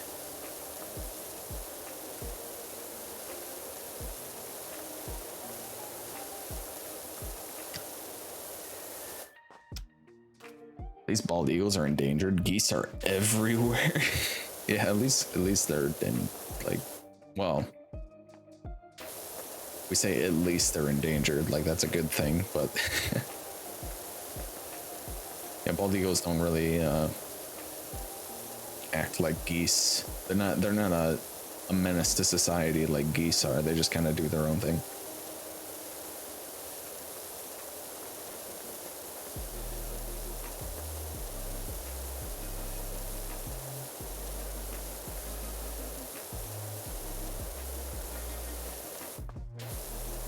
Are everywhere. They're in your cabinets. They're in your home. They're in your car. They're in the street. They've breached the government. They are your politicians.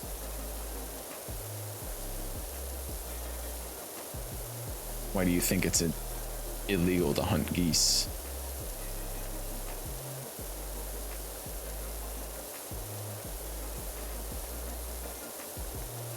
I actually saw a bunch of geese on my way home. Was it today or yesterday? I think it was today. No, it wasn't today. It was a couple days ago on my way home from going to get food. I drove by our city's little conservation, like wildlife conservation, where you can get fresh spring water for free. And there's a bunch of geese just chilling on the sidewalk. hanging out. There was a Canadian hawk, I'd fuck with that shit, but geese, ugh. Canadian hawk. That'd be a lot cooler.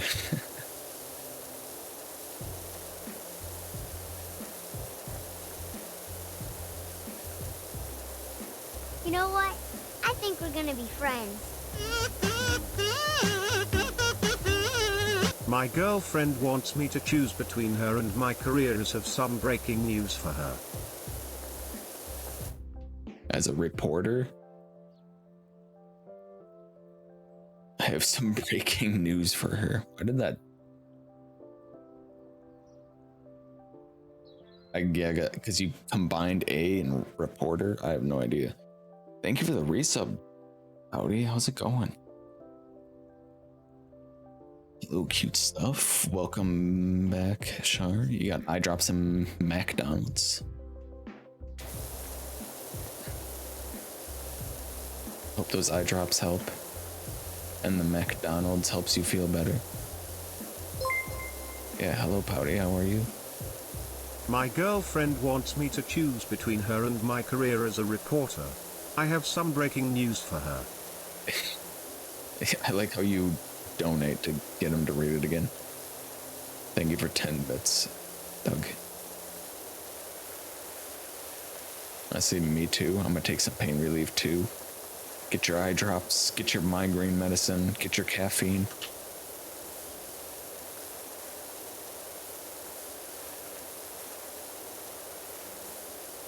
Get all set up and ready to stream. What were you doing tonight? Is it RE2 night again? I don't remember. You like just put out the schedule, but I woke up late.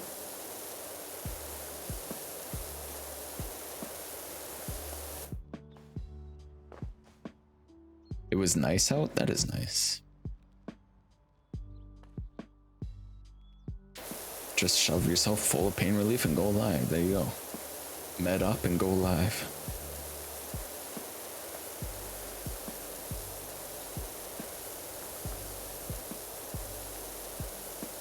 Some days at work be like that.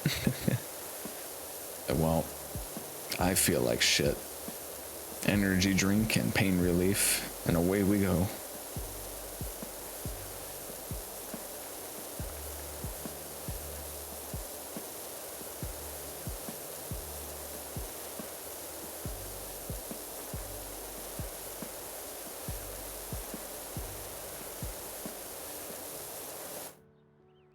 Stepdad is power washing, so are you? Whoa, let me tell you, this power washing sounds more pleasant. On top of our house, it's loud as fuck. You got the real life power washer. The one that's got the loud like water pump and everything. Bing.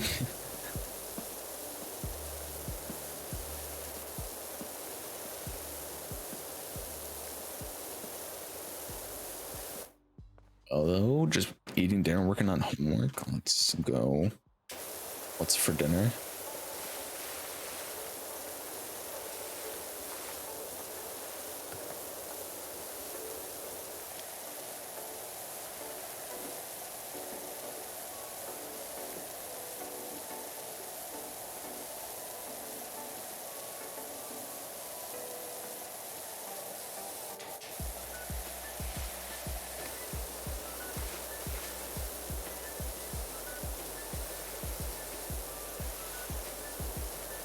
Char's living the double power washing life. Power washing in real life and in fantasy.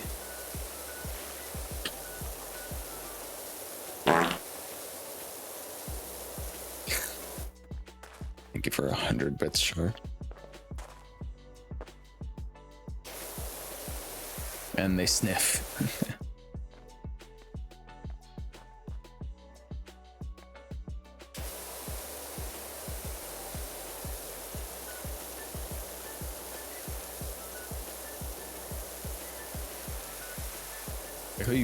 You love that one, but you'll never add it.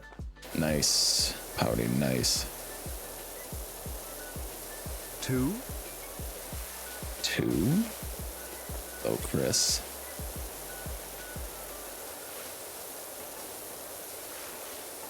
How are you, Chris?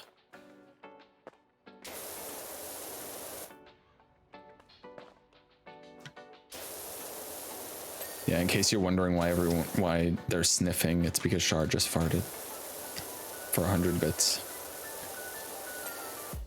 So sniff away.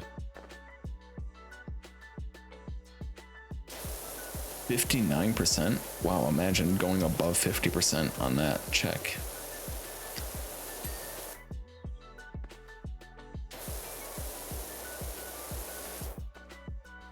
To hurry up because I got 2 half semester classes and only 2 classes left this semester. Let's go. October will be a good month. Can't sleep? Well, you've come to the right place. Unless it will start redeeming that fart sound because it's really loud.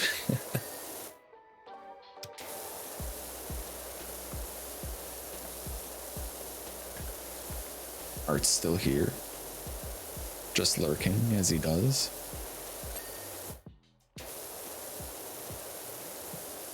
Listening for his trigger sound.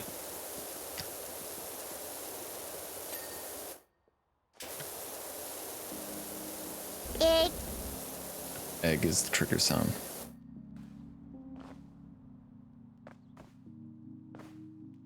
There we go. I have a stepping ladder, step stool, like a little ladder. Doesn't look like it. No steppy.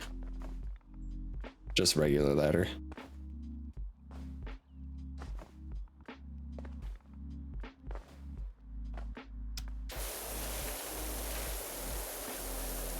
Sorry, Pouty. No step.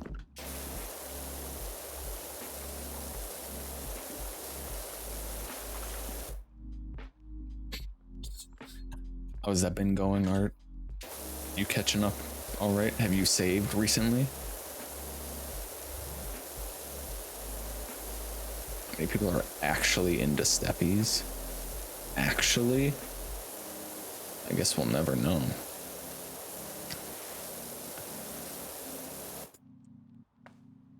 Unless everyone who's actually into it answers in an honest poll. Go ahead and put that poll up right now. Not enough. Gotten up there. I didn't save, which is the final sketch before I test the color palette. Save now. You have 10 seconds to save. I'm gonna turn your power off.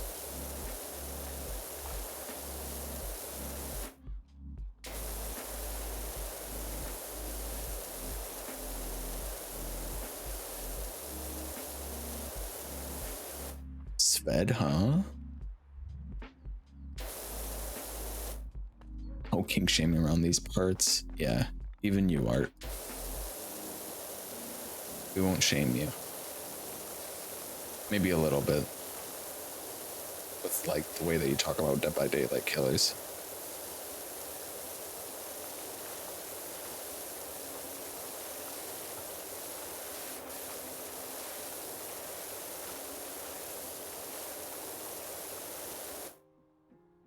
Shaming Shar for farting.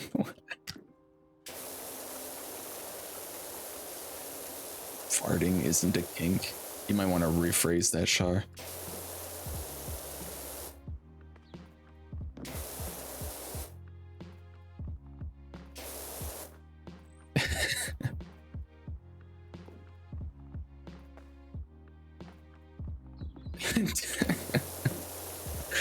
All right. Depends on which side you're on.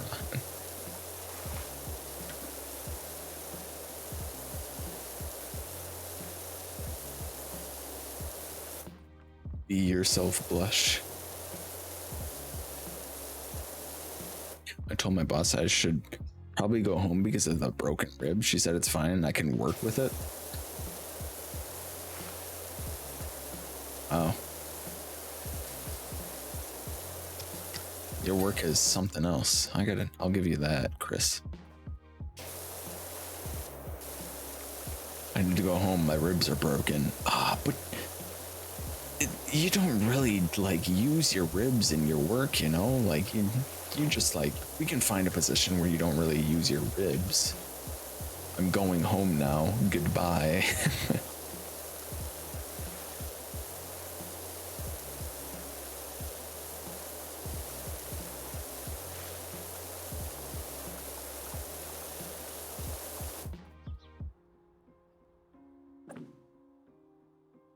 BJ had a pretty odd kink. Huh. My 15-hour shift starts in 3 hours. Yay. I would just tell him I'm not coming in. Yeah, also, how did you break your ribs? What? Did you get kicked by one of those horses?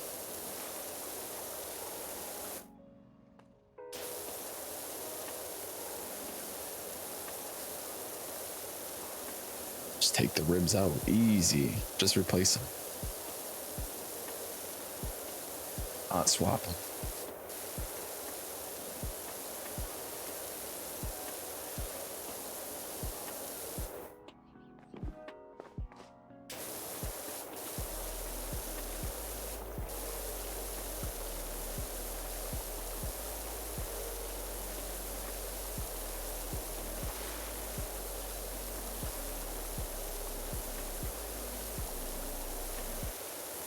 It kind of sounds like this grocery store I used to work for. A lady who I worked with, one of my colleagues, accidentally ran her foot over with a power jack and like broke it. And they were like, she did stocking. So they were like, oh no, you can still come into work. We'll just have you work as a cashier. So she would just sit around as a cashier with a broken foot.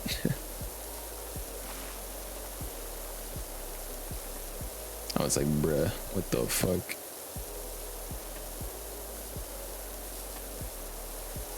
She was very mad.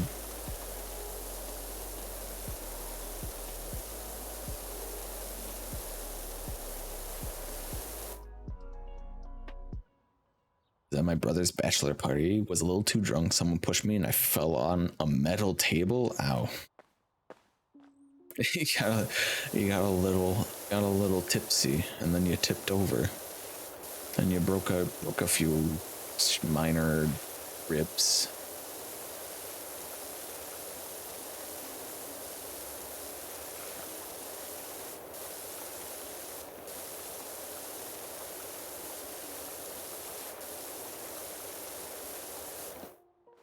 That sounds painful.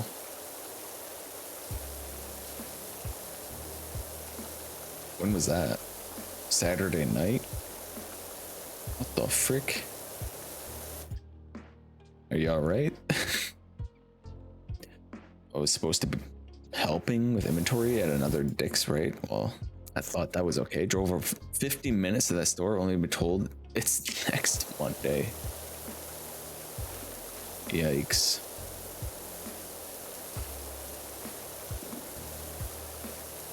$50-minute drive.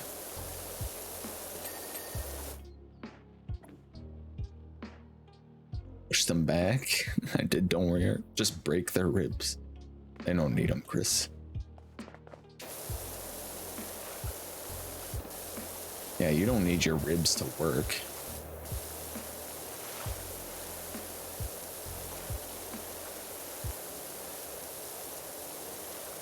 How could you do this to us? We're so short-staffed.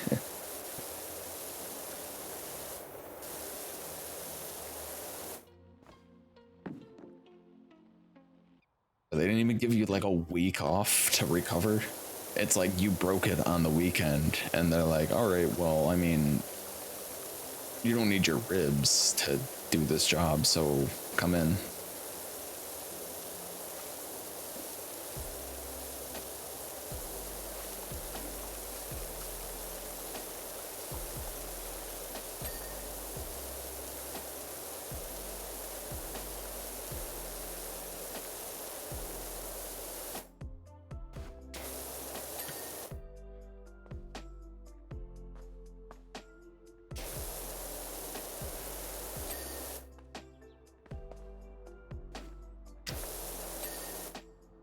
He's finished up.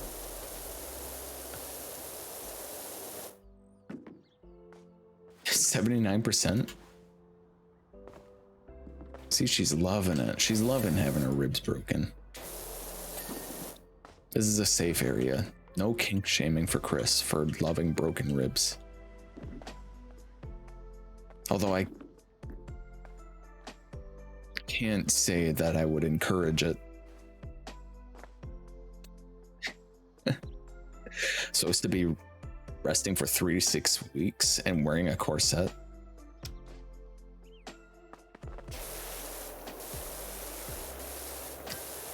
No, you don't need rest. What you need to do is come into work for 12 hours. We're so short-staffed today.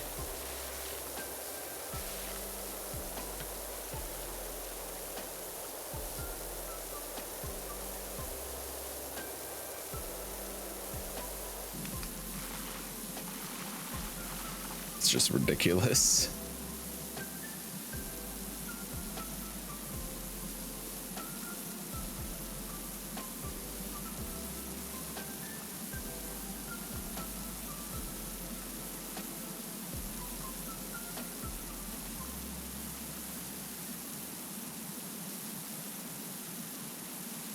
I don't know, I guess it depends on the work.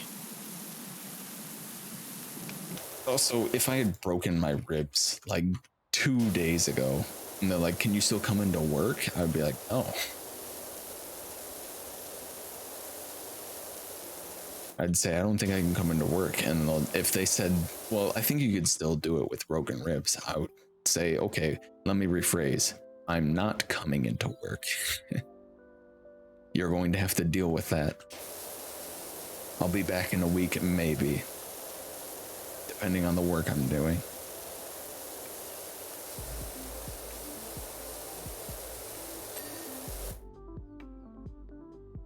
%. You work. Can barely lift a plate.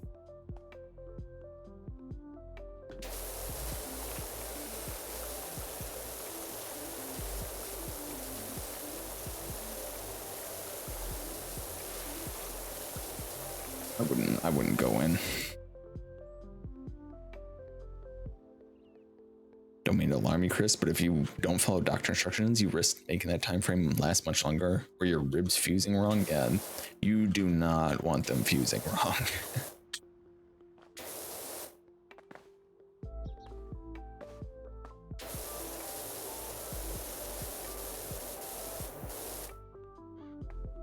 Sure, my chest is all messed up because my ribs fused back together wrong, and then I had to go and get surgery to re-break them and then make them heal back correctly. But my work really needed me that day.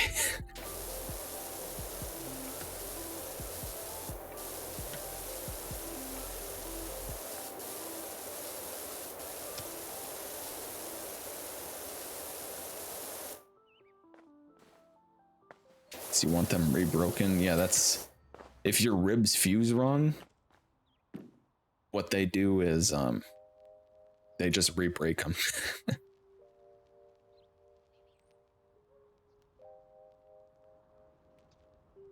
Health first. You got one body for life. How long will you be at that job? They're disposable. Yeah, that's like I'm not entirely sure how they do it for ribs that fuse wrong, but I do know for people who have chests, like the ribs that don't that point inwards, like you have that concave chest. For the people who want to get that fixed, some people have to do it because it's so extreme that it points towards their heart, and they risk like a rib stabbing into their heart, which, as you can imagine, is not a good thing.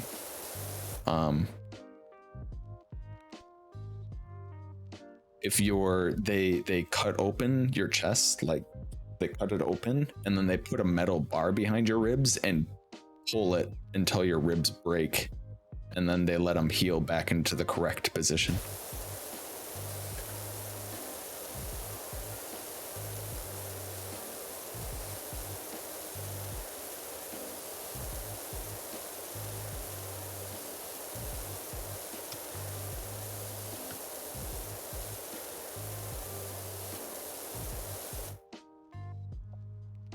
It won't fuse wrong if I wear a corset they gave me.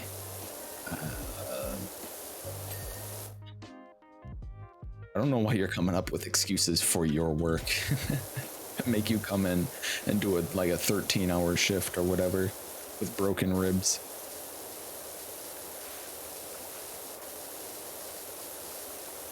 Like, it definitely helps keep them from fusing wrong. But going to work where like things can happen might cause it to heal improperly. I felt pain in my chest hearing that. Yeah.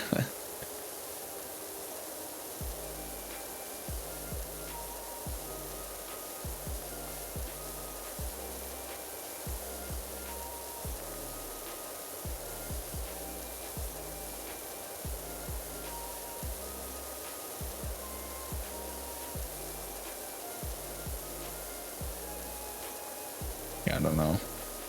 I guess it's a lot more difficult if you have to make this decision based on like finances. Like, not going into work for a while means that you wouldn't be able to afford to like live somewhere and have food.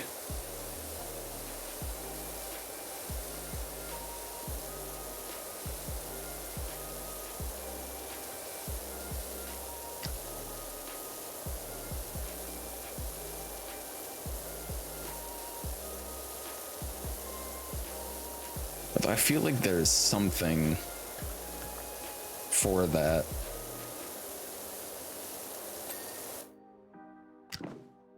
Like medical leave.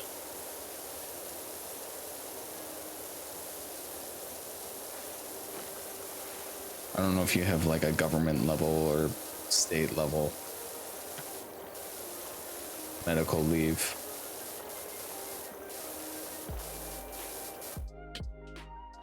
No doc, if I told my sister I was going to work with broken ribs because it's all Jeezy's and where said she'd come for me. All Jeezy.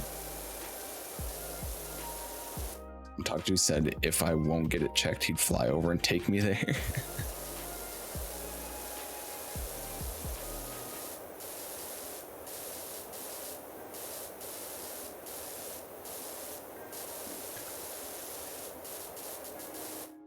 He's gonna break your ribs if you don't do it.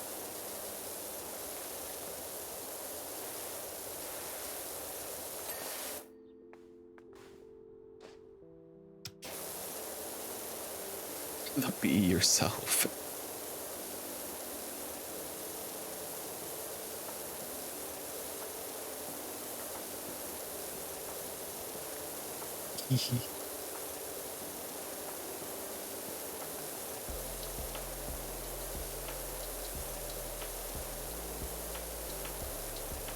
Well, according to Stream Elements, Chris really likes having broken ribs, so maybe you should be into that. Maybe that's what she wants to happen. Oh no, my ribs didn't fuse back together correctly. I guess I'm gonna have to go get them broken again.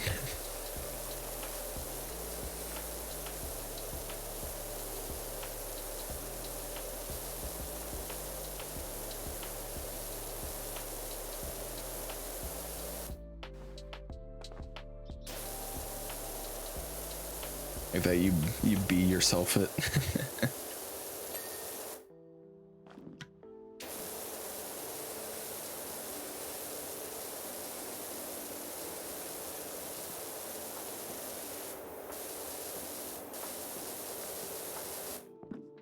Time to fall on a metal table again. Time to get drunk and fall on that metal table again. Where was it?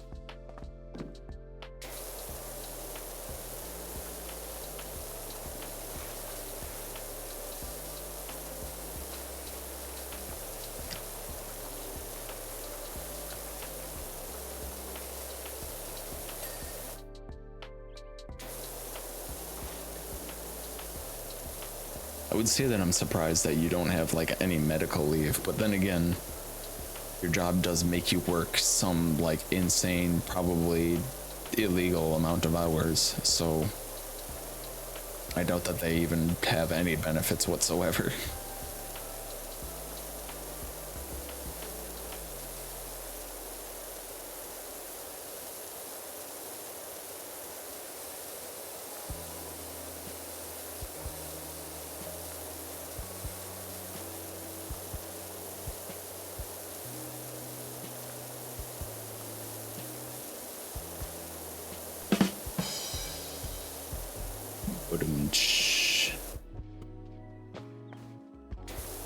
Thank you, thank you. I'll be here all week.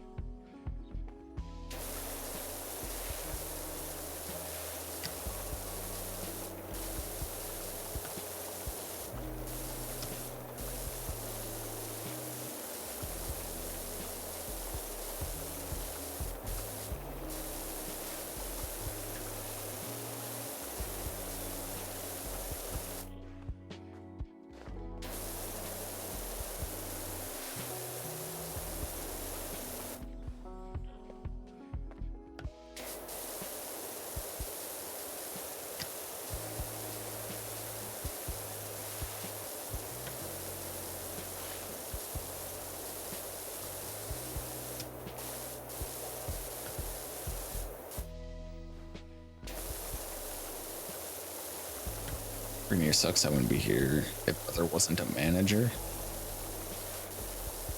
But your brother's a manager, and they're still trying to get you to come in with broken ribs.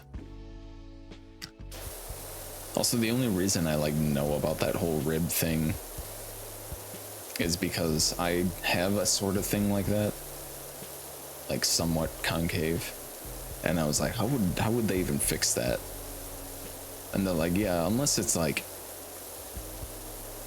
needed because of medical reasons, it'd be like a cosmetic surgery, and it takes a long time to recover, and they break all of your ribs and let them fuse back. And I'm like, oh, I don't know. I guess I'm just gonna have to learn to love my body for the way it is.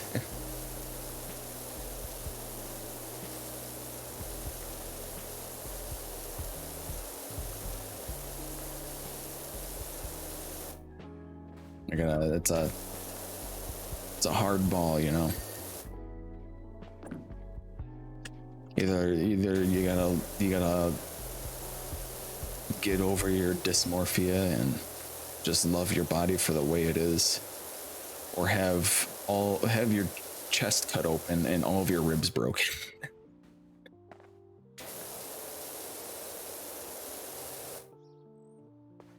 There's one person above him that won't let me leave.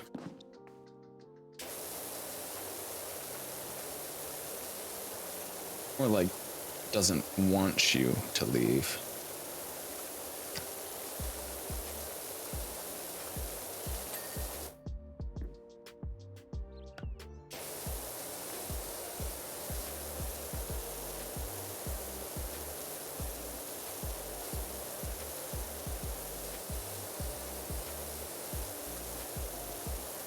I wonder if that would make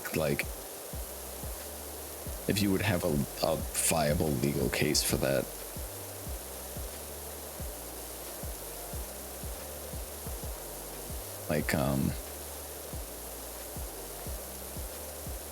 You not going to work because you have broken ribs, and they fire you because you didn't go to work because you have broken ribs.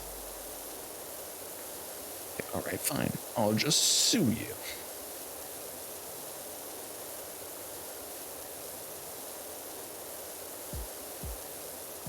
The last place I ever want to end up, unless I'm getting married or something, is a courthouse.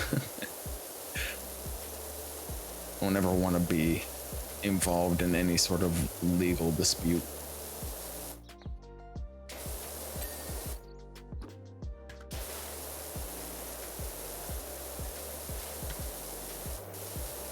Oh. I guess maybe you could see if you could get your brother to talk to them about your concerns for your ribs not refusing correctly. And if that happens, then you'll have to get surgery to get them fixed.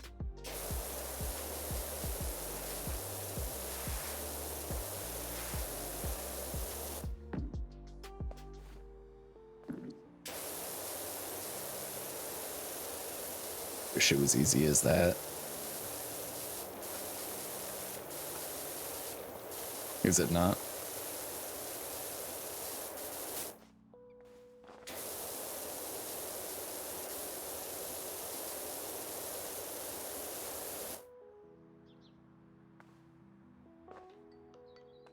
Oh, this part. There you go.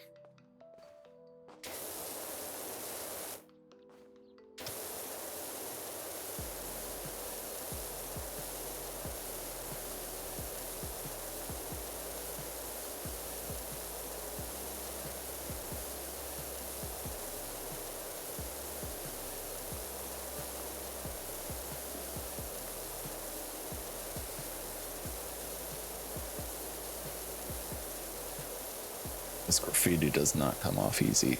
I think this fountain's taking like way longer just because of the gear they give you.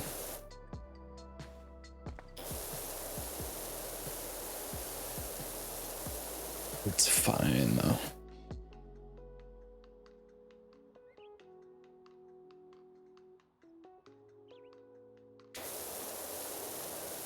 Your brother doesn't know, only your roomies does? That you have broken ribs?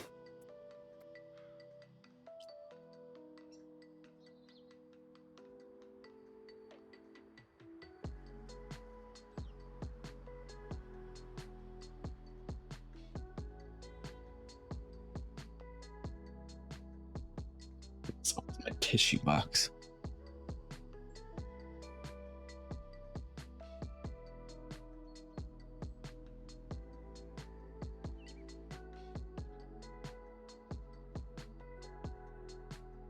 Chris holding them secrets. Nobody must know.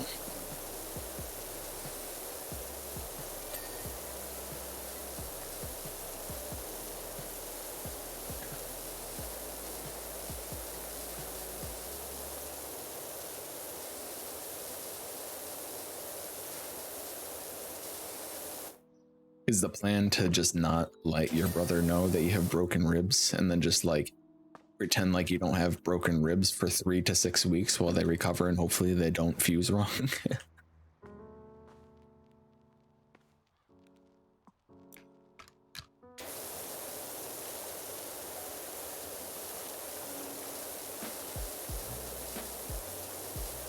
Oh no, I just really like the fashion of corsets. I want to try them out.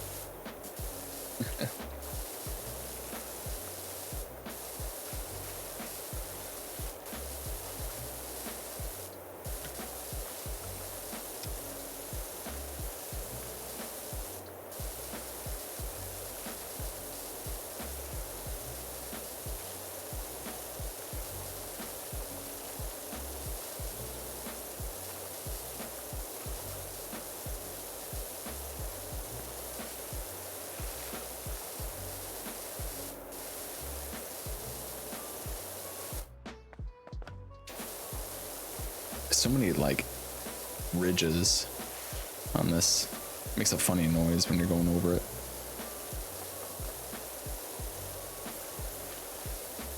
Exactly. Oh yeah, sounds like a flawless plan. I don't see anything wrong with that plan.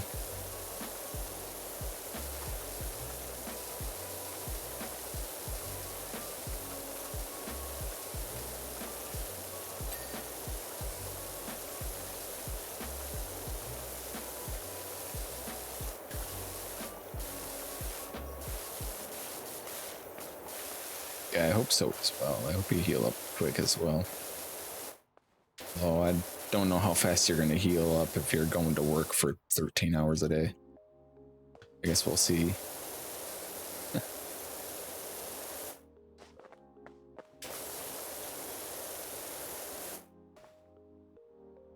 Yeah.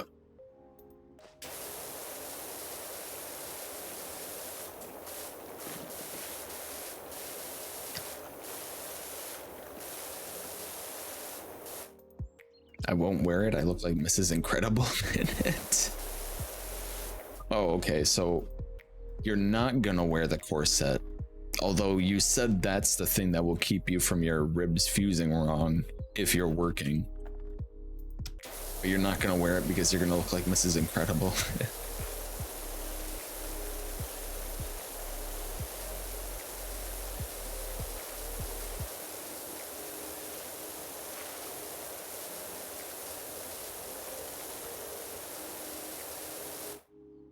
You don't want to look like Helen Parr. She's got the defining Pixar mom booty. And you don't want that. Teach their own, I suppose. For one thing, first of all, let me just say Mrs. Credible was fine.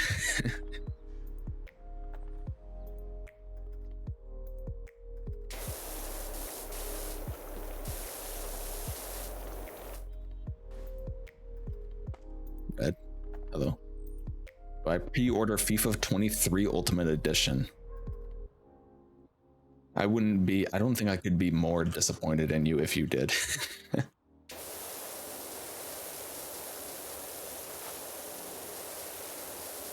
This Incredible was a baddie.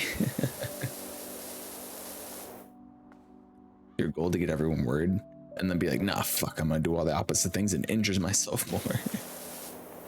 I'm not gonna tell my brother about it. Fuck it.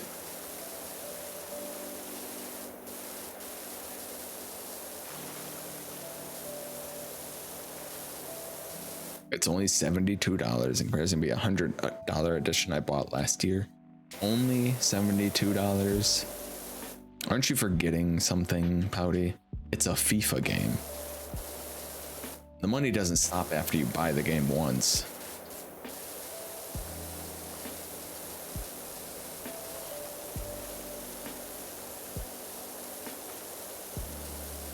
Also, no, I'm pretty much very against pre-ordering like basically any game.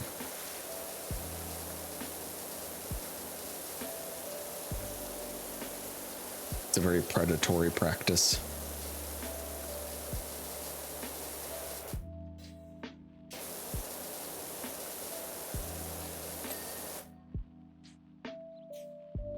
You get a lot with it. Exactly. It's a predatory practice. They give you a lot of stuff for the pre-order bonus so they can sell you a game that's not done yet. Max would buy it every single year. Same with NBA, and then play it for like a month, rage it, and then drop in-game currency, then buy the next one. Well, yeah, it's... If you think Genshin is bad with gambling addictions, look at sports games. They are awful. I believe FIFA is the worst offender of it.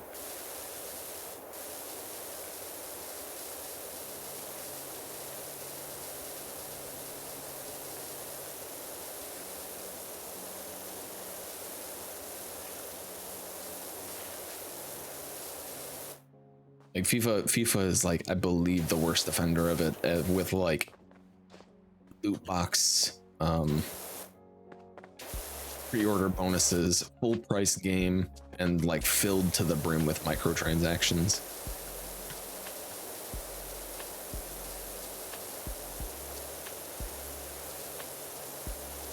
For like the lowest effort possible. It's kind of genius if you think about it. Like they don't even have to make original characters. They just have to look at current rosters and then make character models based on them. And in some cases, they just copy and paste the game from last year. 4,600 FIFA points, whatever that means. 3 days early access. Ones to watch player. EOTW week 1 player, whatever that means. Kylian Mbappe loan item. What? Other than that, though, if you refuse to take off time, then at least use the doctor given instructions and not have you in danger or worse situation. He sounds exactly like my ex did defending it, and it looked the same every single year. But what if I get Ronaldo? Yo, pull that FIFA 5-star, bro. I get you. Ronaldo's got a pole arm. World Cup mode. That mode is fun as fuck. Team of the week. Lone players are players you get for only a limited amount. you have to rent the virtual characters. You don't even get to own them anymore. You gotta rent them. Shit.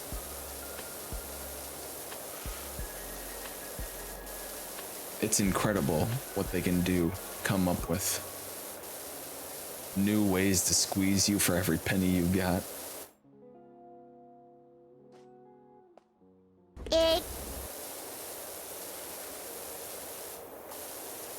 I got my rental players. I don't actually own any of the characters in my gambling game. I just rent them.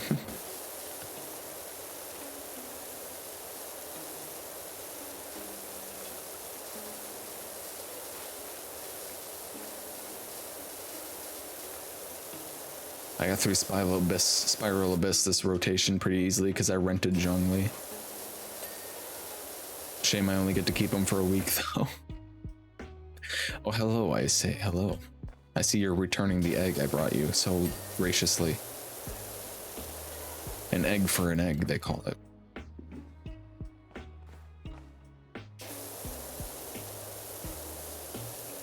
Or washing strats. How was your stream? How was your mortuary? I was lurking while I was eating before my stream.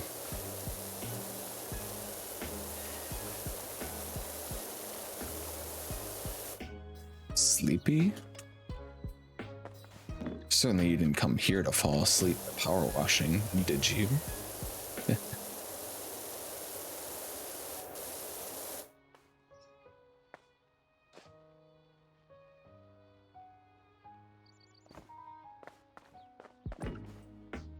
Good to hear it was good though. That game looks like something else. Mortuary assistant.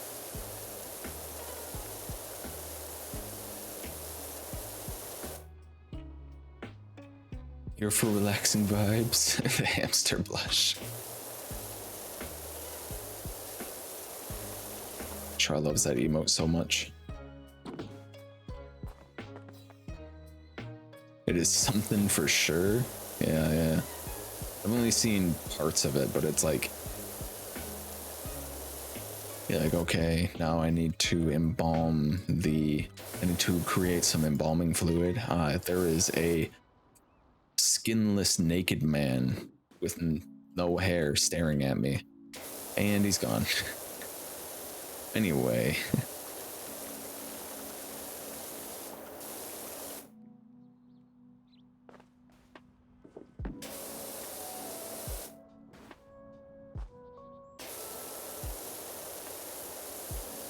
Is an A+ new edition. Oh yeah, she's got so many new blush emotes.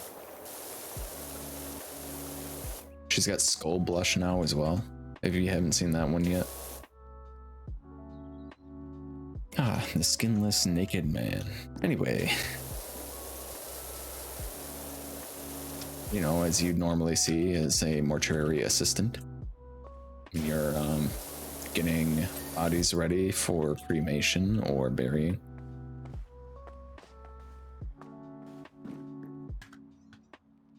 Starts researching new emotes, always astound me. I don't know how she stays so hip. The hamster blush. I saw someone's hamster emote off BTTV and put blush on it and re-uploaded it. The hamster blush was, I found hamster sit. Was it on BTTV? Or was it 7? No, it was on 7 TV. I found hamster sit on 7 TV and I added it to Char's channel because I knew she would love it. So I just added it. I didn't even ask her. And then Nameless made a joke about adding a blush to it because she adds blush to everything. So then she did, and she's like, this is perfect. And then she uploaded it to BTV.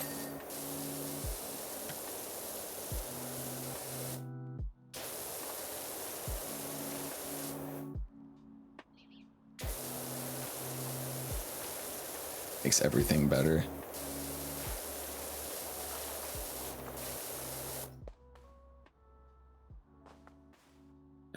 blushies.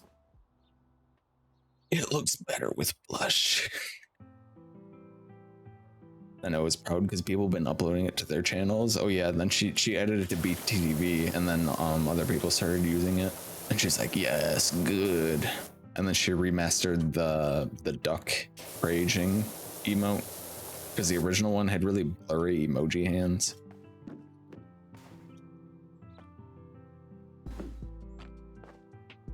Remastered. And people started using that one instead.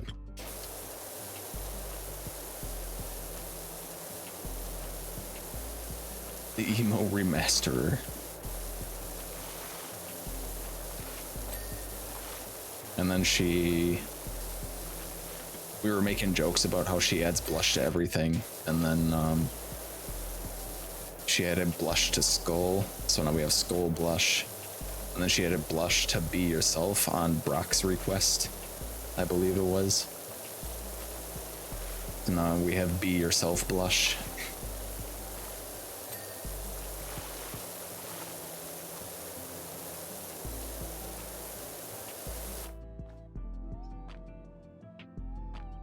Expressions support me. So is Twitch culture, so I get a lot of emotes. You don't got blush? No, I don't got I don't have Be Yourself blush. Called out. Oh, sure. I can't believe you made Be Yourself blush and you didn't even add it to my channel.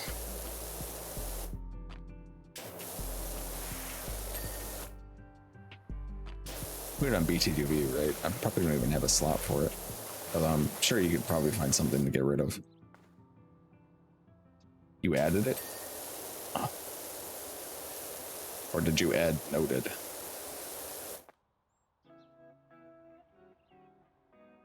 Let me reload. Wait, no, yeah, there it is. Be Yourself blush. So dumb. It's so dumb.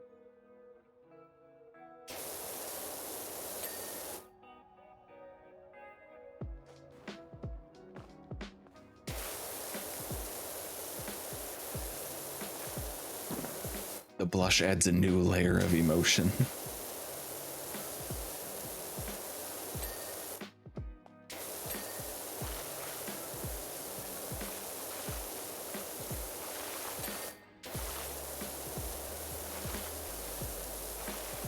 I cannot play that game.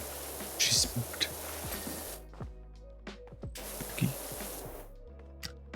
And fall off.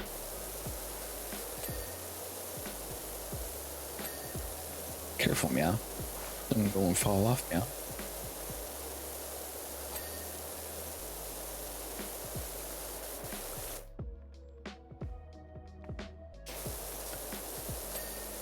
Get this one. This one. This one needs finishing. Alright. I think that's all of them.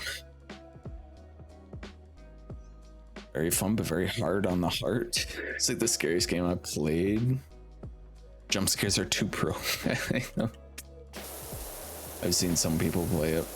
And like, some of the jump scares people just straight up miss because they're not paying attention. And they're not like jump scares, they're just like you see something spooky and then it's gone. And some people just miss it. They just walk right past it.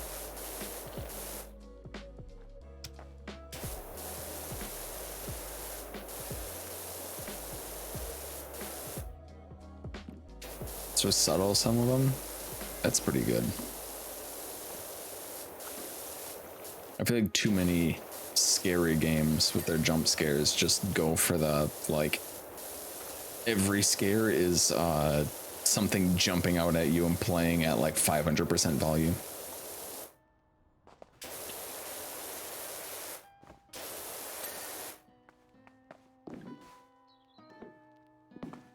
I love when I miss them. And then somebody clips it and you go back and watch it and you're like, oh, that's creepy.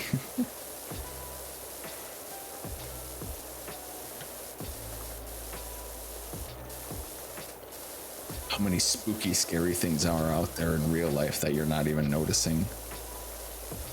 Really makes you think, huh? exhausted at those jump scares, especially in indie horror games where they happen like every 2 minutes. Yikes. Yeah. Yeah, indie horror games are really notorious for that. They're like 99% just like FNAF jump scare clone, where they just jump out and scare you. Like the scary thing they took away from FNAF is that thing jumping out and making loud noise is scary.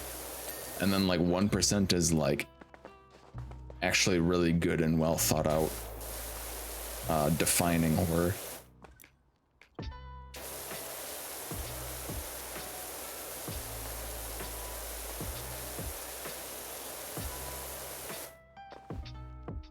Scary. Head scream. Did I add that one or did you add that one? I don't even remember. That looks like something that I would add.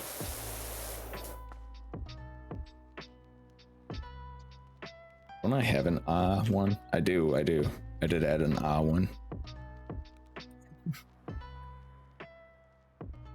Get out of my head.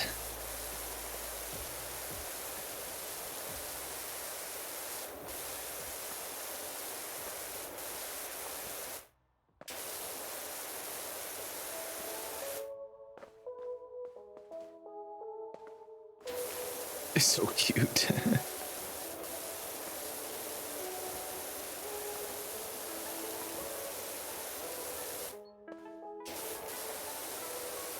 Trying to make you jump. You know, like FNAF 1 is kind of like that, but it's like that the cheap jump scare, but like done in the correct way, you know? Like it's the cheap jump scare, but a lot of the game is actually like you can completely avoid the jump scares, but you have to use a lot of audio clues in order to avoid them. So it kind of forces you to listen really hard, and then if you mess up, you get spooked. But it also has the Golden Freddy mechanic, which means that you're not like in pretty much every other FNAF game. You have a guaranteed strategy that if you follow perfectly, you'll always win no matter what. Whereas the first one is the same unless you get Golden Freddy, which is just a random chance that you basically just lose.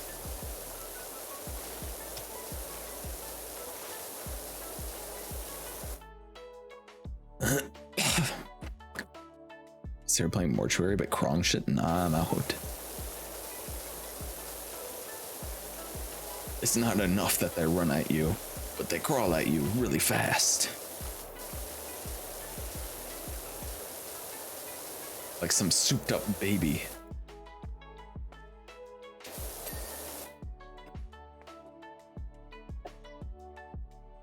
Ugh.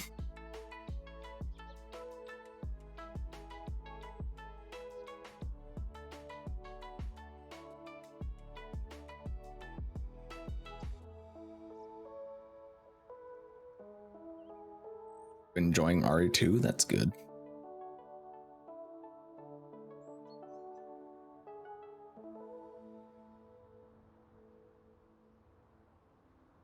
Oops, that's an emote. I would love to watch you both play Mortuary. I became a cozy game streamer because people like listening to my voice, and also I'm not very reactive.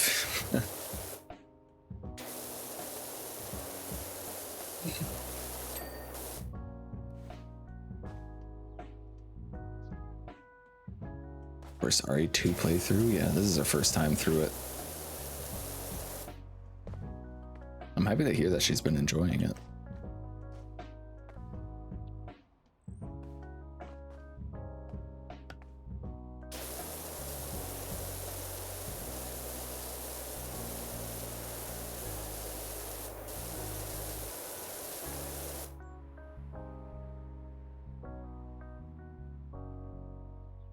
Running around at Foyne? Oh, I was like, what the hell is Foyne? she's saying that Leon's hot. I get it. Yes, please. Oh, Leon, you're fine. Women.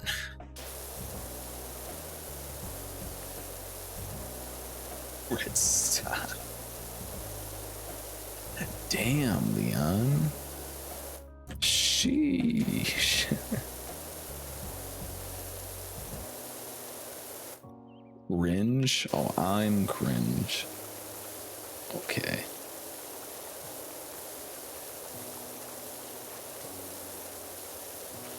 Oh, you guys were like, damn, Leon, what a snack. Until the one line in RE4 where Ada jumps off the boat and he goes, women. And then you're like, what did he just say? Excuse me? Leon, excuse me?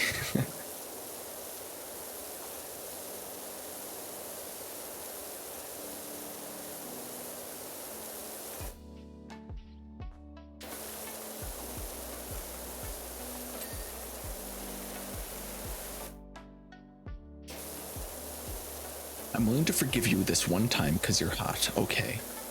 But don't ever say that again.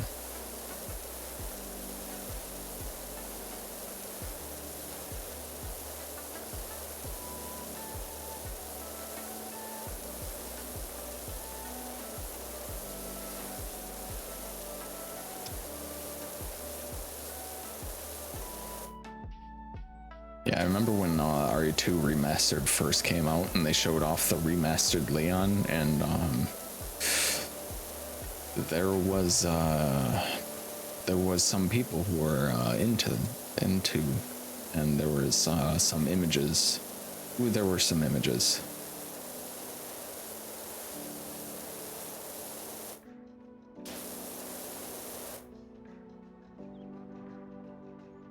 And he's to play some RE again soon. Yeah, you can play RE6, the worst one.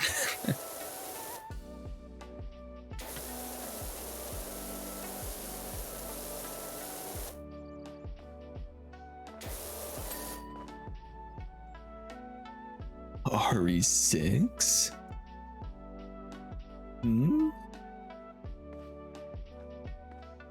I played through RE6 on stream, and it is just it's so bad. It's so stupid. There was some pretty funny moments in it. The one that I think about is the one where you're chasing, I think it's Ada. You're chasing after somebody in a car. I think it's Ada as Chris Redfield. And it's like a racing section, like a driving section. And I accidentally hit a boost and went too fast and jumped over Ada and was like ahead of her, even though I was supposed to be chasing her. And I was like, like real Looney Tune shit. I'll stick with the remasters.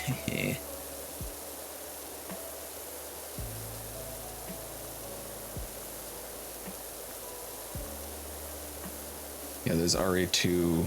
RE3 is much more action oriented and a lot shorter than the RE2 remaster.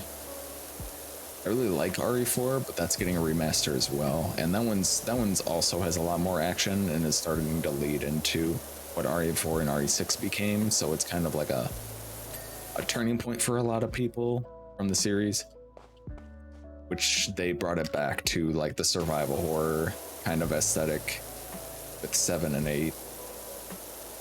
So people who play Resident Evil usually stick to 2, 7, and 8 for their first like experience with it.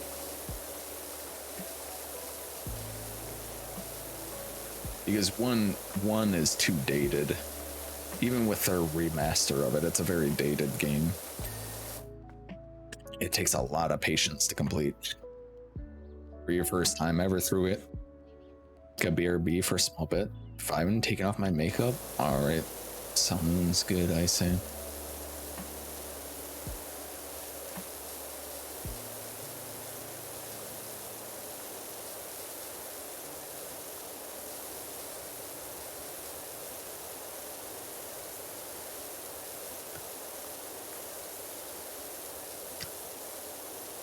I guess the only thing with the remaster Leon that throws me off. I don't know if they're gonna change it with like the RE4 remaster or not, but like his facial structure in the RE2 remaster is like different. Like he doesn't quite look like the Leon that I know. But then again, like, believe in the original RE2, or maybe I think it's the original RE2. Leon's like brunette, like he's got like brown hair. He looks like way different. And then RE4 kind of had like the definitive version of Leon, the pretty blonde boy. Gonna be doing Leon and Claire ideally, but we'll see how we go when the grassroots is over. All right, they're pretty similar playthroughs, but they're different to some extent. If anything, if you're enjoying the game and then you complete it, you still have another like playthrough you can do.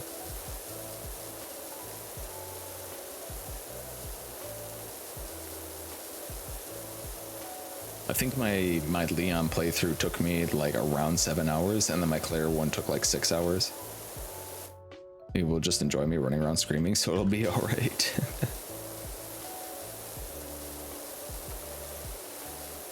Yeah, I think it'll be all right. I think people will like it.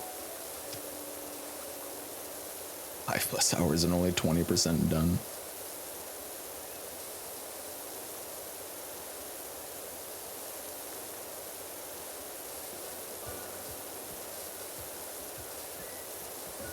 Seven hours all up. It's not necessarily a good thing. That was a big problem for me, because I would just get through games too fast and then just not have anything to play. And I'd like, all right, well, what's the next game we're playing then? Went through that one too fast.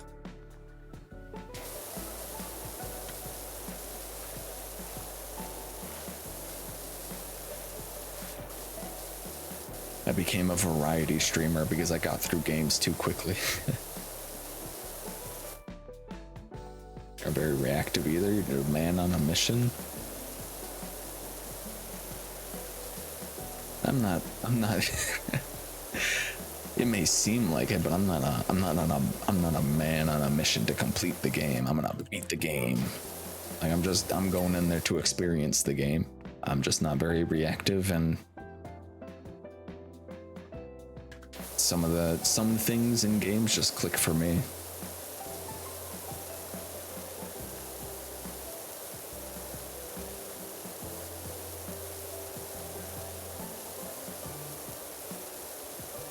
I get distracted, run around like, where the frick am I going?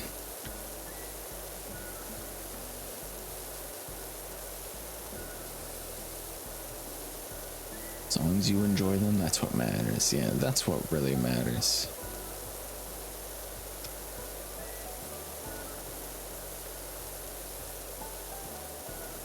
Every game suits you for streaming, just like I don't suit Genshin. Yeah, even though you love that game.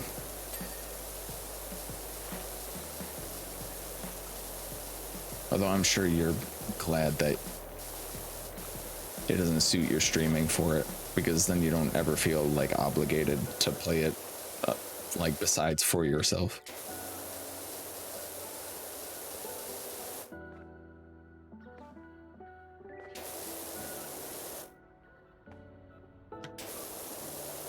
Which is pretty nice, having games where you're just like, yeah, I'm just playing this because I want to play it.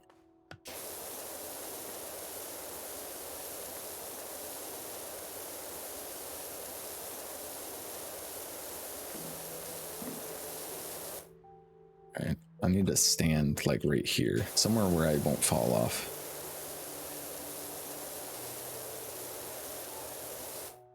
I need to use the short extension for this.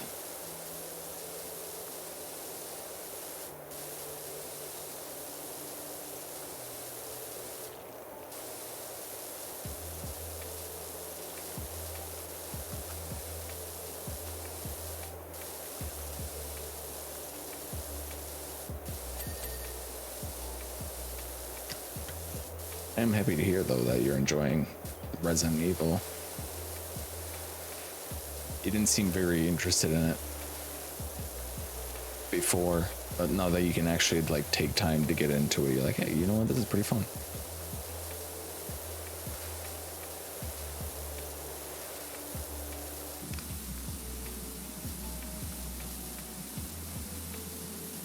Hey, that's pretty good.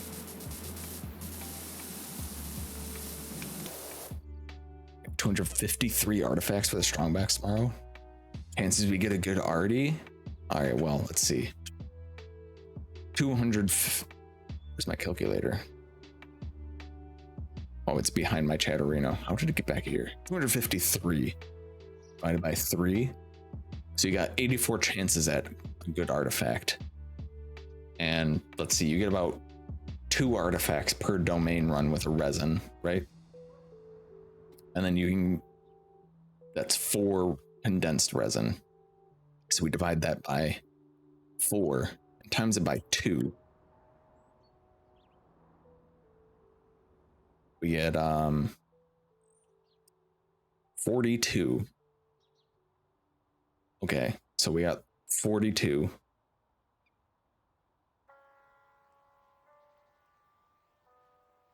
So we got 84. We got 84 for total artifacts.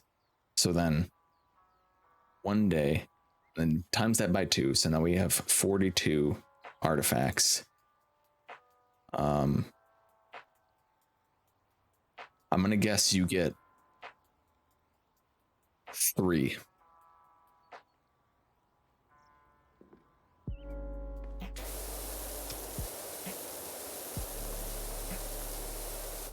No, wait, no, I didn't factor in Char's luck for getting good artifacts. It's gonna be more like 30. You're gonna have like 30 super cracked artifacts.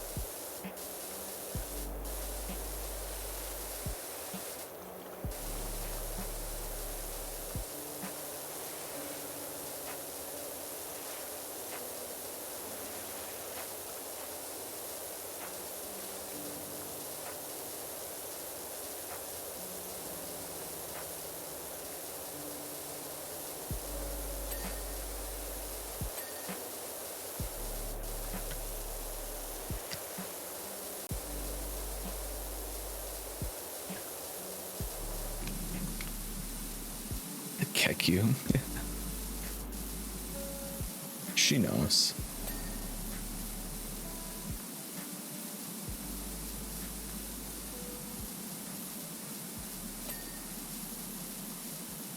Oh geez, I accidentally pulled another cracked artifact from my Yoi Mia. Tell me guys, is 50 EM better or 5% more crit?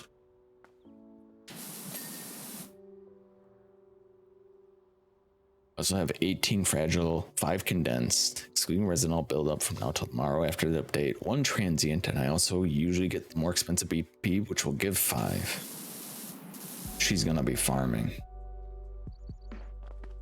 He's farming hard.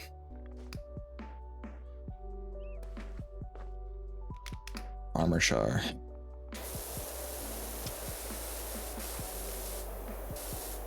Hopefully we get a little bit lucky with goblets nowadays. I was afraid that they were just gonna add the Dendro goblet to the roster and then just bring down the overall chance of getting any elemental goblet, just like keep them all the same, but it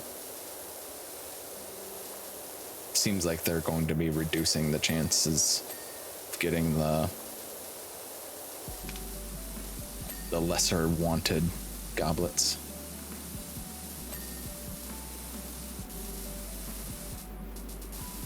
To compensate for it, so that's good.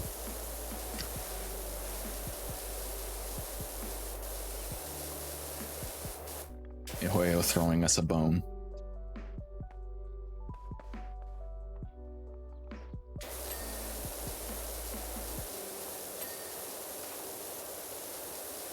Crack Dendro shit.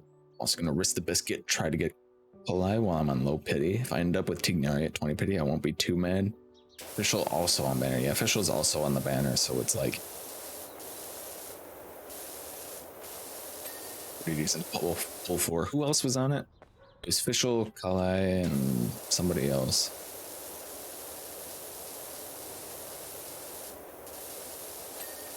Diona, that's right. Diona's actually pretty good.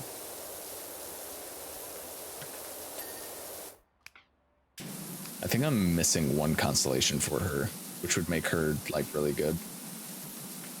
It's like when you use her burst, it gives everyone like 200 elemental mastery or some shit. Which isn't a bad pickup. That shit. 44.1 crit rate bow. What the frick? Was that the Hunter's Path? I really like the design of the Hunter's Path bow. That looks really cool. 12% elemental damage bonus. Okay, let me open this.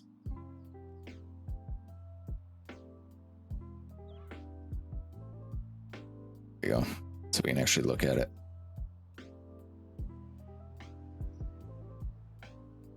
Um, 12% all elemental damage bonus. Obtain the tireless hunt effect after hitting an opponent with a charged attack. That increases charge attack damage by 160% of elemental mastery. It's effectively removed after 12 charge attacks for 10 seconds.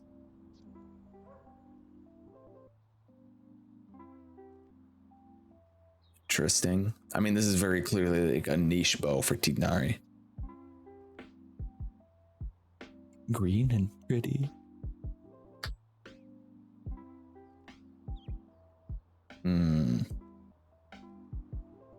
Who else could use this?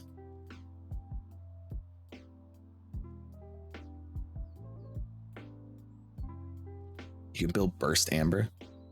EM Amber. Above and beyond the designs this patch. Yeah, that's really good. I need to look at a list of characters. I have to have the list of characters open, otherwise I just won't remember all of them. Aloy, yeah. Okay,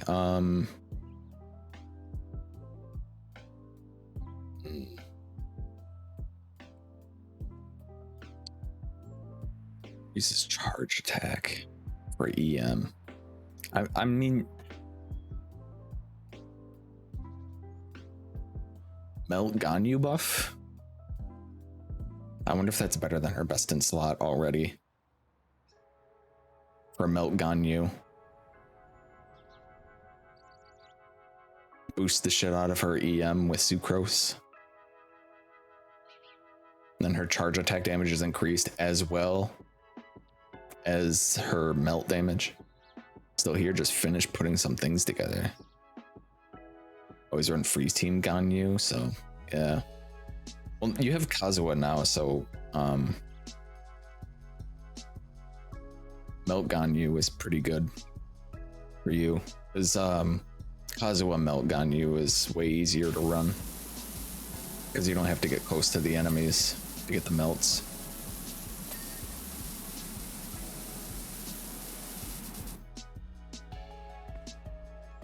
Got the things put together. Howdy.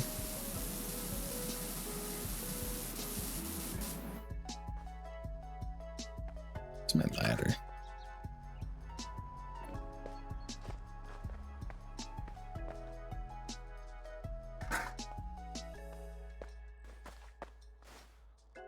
Am I really supposed to just like parkour my way up here? Is that like the intended way to get up here?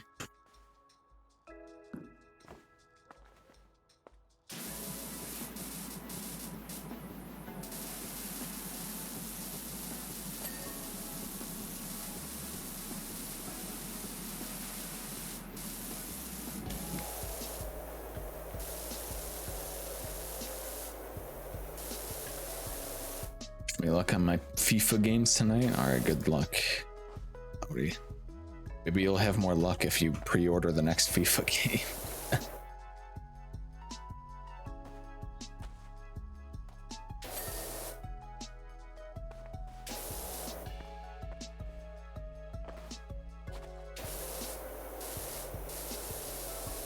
Yeah, I don't have a lot of experience with Melt Ganyu, but I hear it's very, very strong. It's just a lot harder to do. And her best in slot artifact set for Melt Ganyu increases her elemental mastery already. The Wanderer's Troop.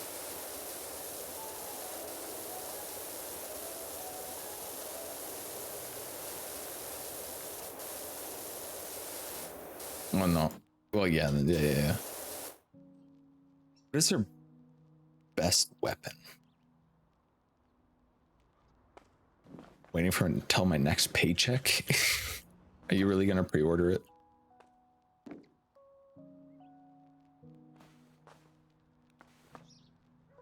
Melt Ganyu. Yeah, I was just entertaining the idea of Melt Ganyu with the new bow. Cause I know it's like gonna just be like a Tinari weapon. Like it's supposed to be a niche weapon specifically for Tinari. I was like, who else could use this? Melt Ganyu?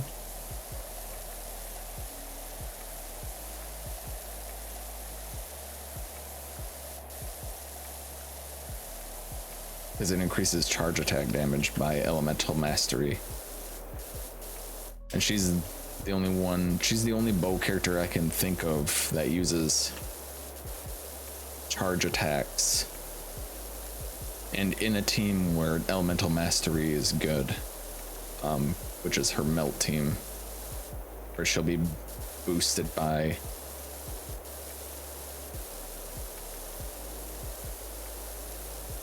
Sucrose or Kazuha. Does Kazuha even... Kazuha doesn't increase EM, right?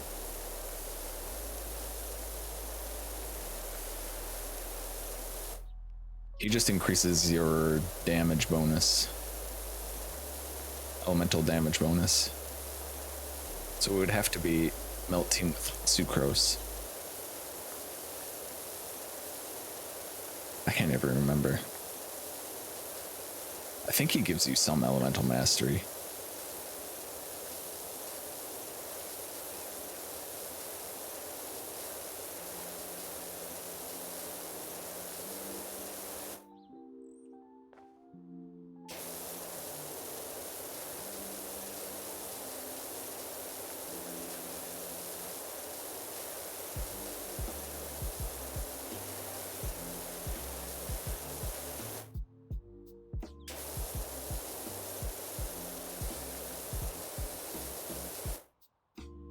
I need to see now. Oh, I don't want to look at top anime wikis. Go back to this. Element. So.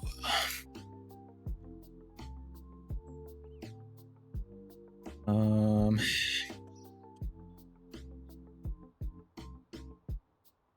grant up members elemental damage bonus, depending on elemental mastery.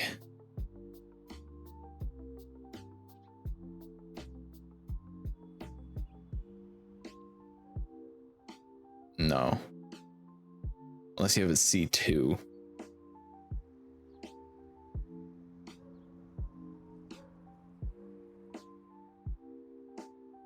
So you would have to do Melt Ganyu. You do...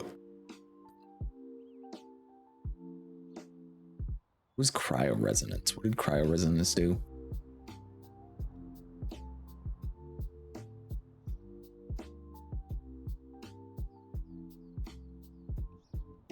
And that's just the crit rate, right?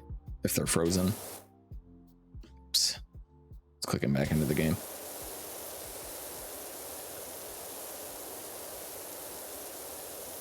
If you had C6 Diona, I believe she increases elemental mastery by 200% if they're above a certain amount of HP. So you do like Sucrose, Ganyu, Sucrose, Diona, Benny.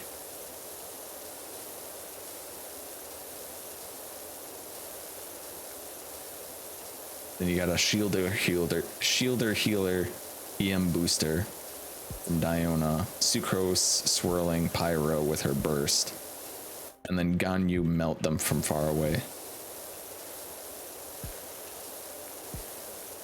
right? It sounds like it'd be really hard to set up. I don't even know if that would be like a good setup for it.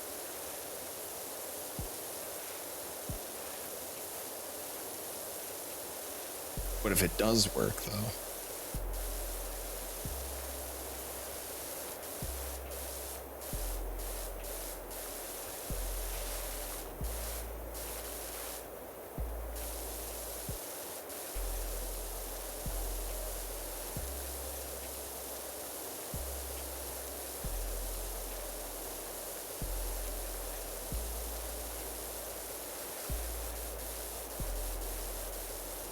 and you wouldn't really have to, you still wouldn't have to focus on crit rate because the boat gives crit rate.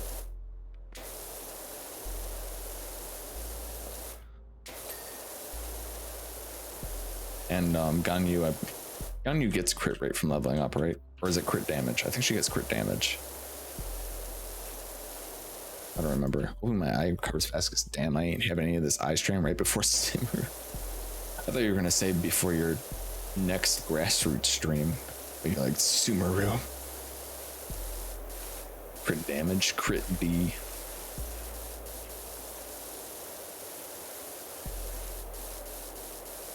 Oh yeah, that too.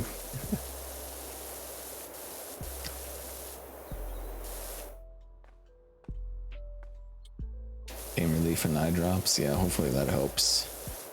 Did you have caffeine today as well? Oh yeah, you did say you have a coffee.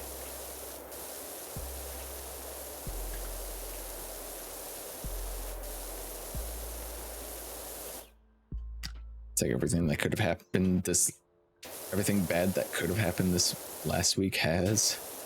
Everything that could have gone wrong has gone wrong.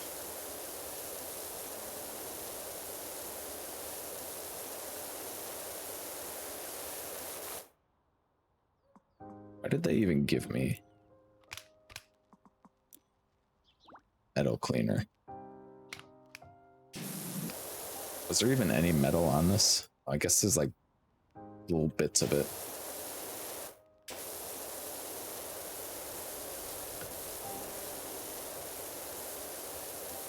My health is like, nah, boy. Nah. I said, yeah, nah. You're suffering through this one.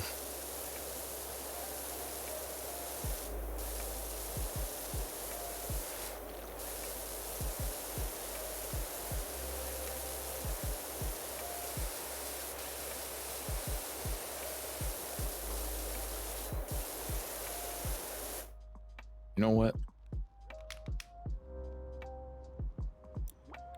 Let's use the soap. Why not? We're right at the end anyway.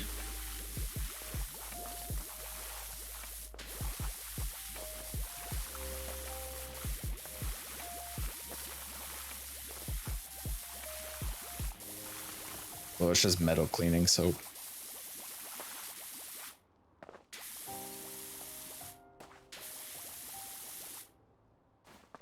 That's stone. Not useful.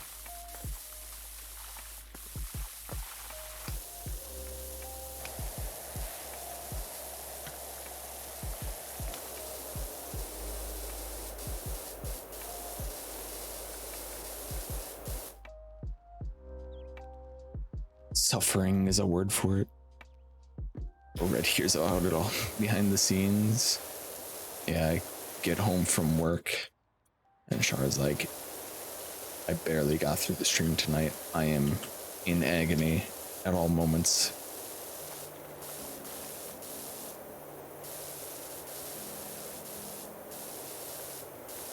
Did you at least have a good stream? I don't know. I don't remember.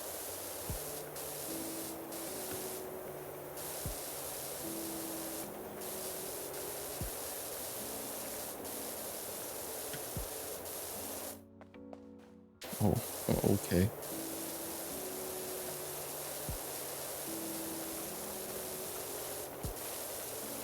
I'm sure you're doing great.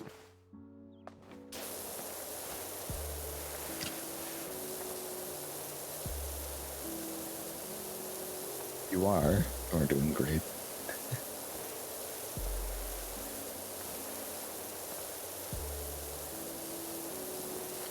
surely you're at the tail end of the migraine part, your migraine arc.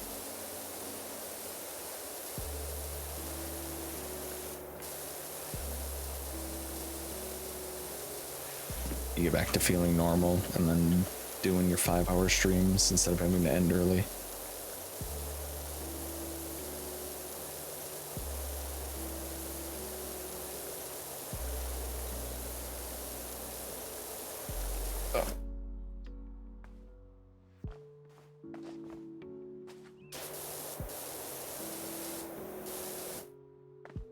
Do gotta clean the edges of this.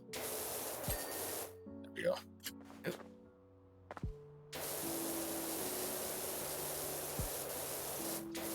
Gotta clean the gnome's underside.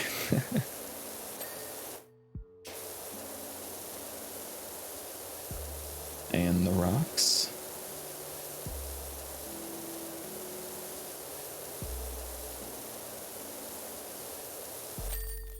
Complete.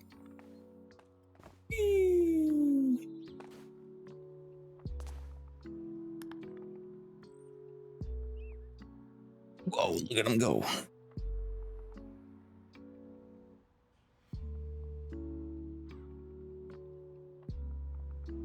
Is that a satisfying replay?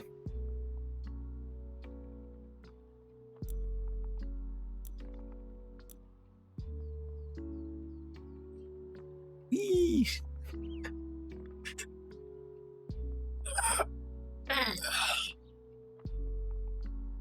Is that a good one? Get a mini golf course and a locomotive yet to do. I didn't even look at these other bows. Oh yeah, they had that fish bow as well. I remember back when they did the event that had the big fish claymore. They were like, do you guys like these weapons? Like, do you think it's fine if we add funny weapons like this every once in a while? Like, they had a survey for that, and I guess this is the result of it. The description even says Flow Rider in it. Using elemental skill, it's an ER bow. Which is Flow Rider effect, dealing 80% attack as AoE damage upon hitting an opponent with an attack. Flow Rider will be removed after 3 instances of AoE damage. Only 1 instance of AoE damage caused every 2 seconds in this way. Flow Rider can be triggered once every 12 seconds. Flow Rider. Flow what? Flow Rider. What would that be good on? I guess this is supposed to be like a Kale bow. I don't know. They had a lot of bows. Dude, the Forest Regalia is a nice looking claymore. After causing a dendral reaction.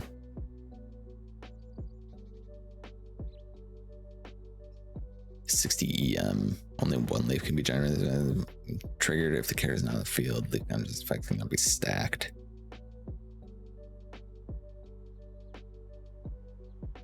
Okay, an EM claymore. Interesting. Attack bow. Leeching elemental skills and birds, increasing elemental by 60. Switching characters due to the horse hands to remove 100% of attack is damage to 1 nearby opponent. Okay, the King Squire bow sounds like it kind of sucks. I'm gonna be honest.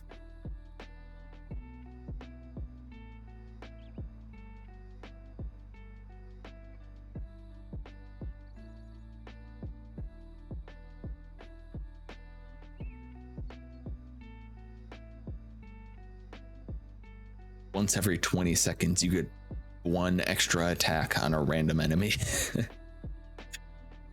Okay. Essentially. Okay. I don't know how big these are gonna be. The mini golf course. But we get the pro for the last one.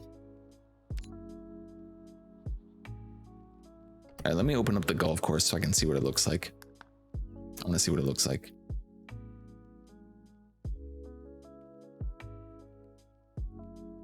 I'm assuming the locomotive one will take a while.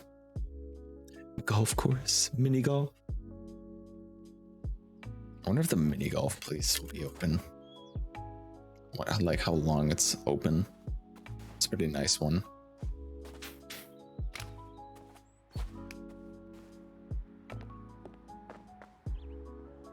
He loves mini golf. Holy shit, look at this.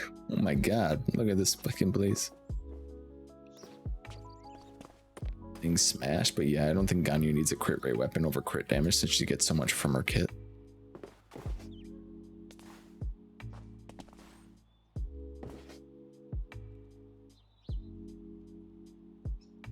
On you, yeah, she gets crit damage, 38 crit damage.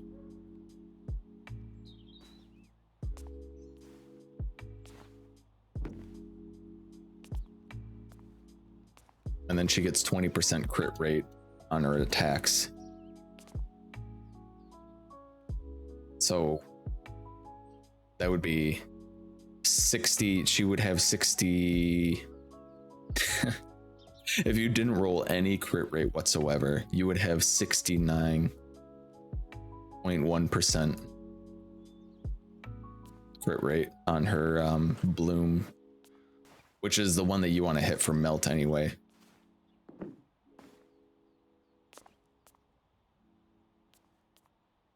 This is a pretty big map. I didn't expect it to be this big. Dude, I'd love to play mini golf at a course like this. What the frick? This looks sick. 69. Nice.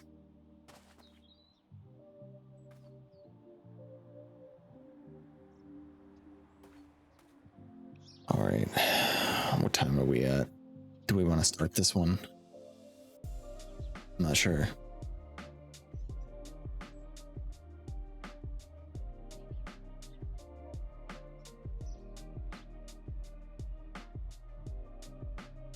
Huh?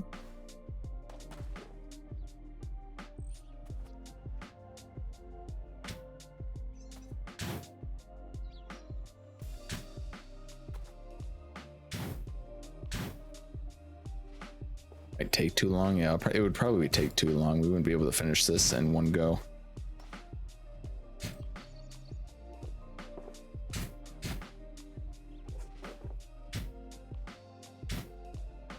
Go in. Aha. All right, next one.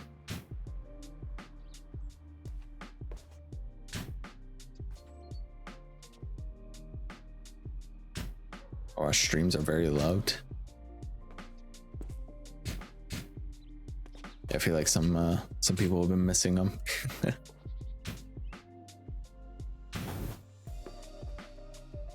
Oh, how am I gonna get it up this one? But you can just pick up the. You can just pick up the ball. What fun is that?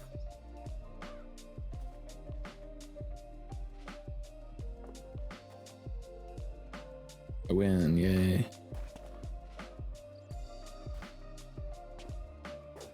Although I have no idea how you would get it up through this thing. It's up with a power washer.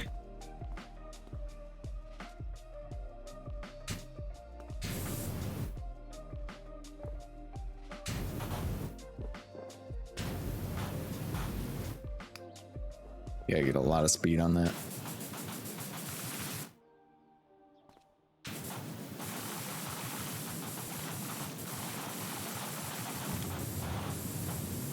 Oh, yeah, there's no way.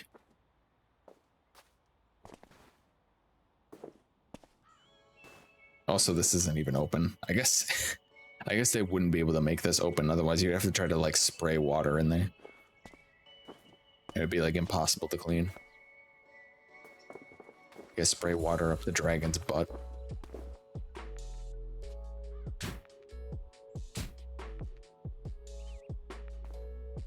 UF does what Genshin does. They include following the NPC, and the NPC always walks so slow. Faster than your walking speed, slower than your running speed.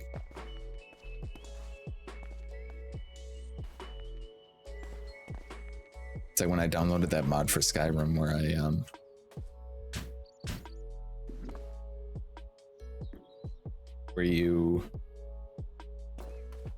Where it sets all the NPCs to move at the same speed that you do.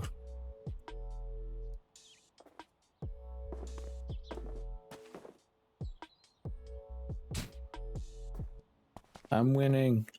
That's how I play mini golf in real life.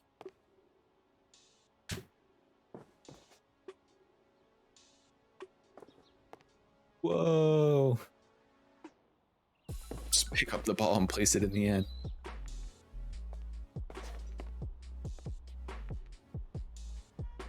Plus, I found out what the big healing ring is. Nemesis. Oh, is that her? That is, she has some insane healing.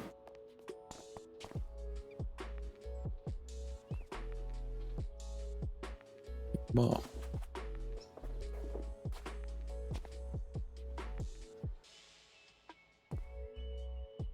Hooray.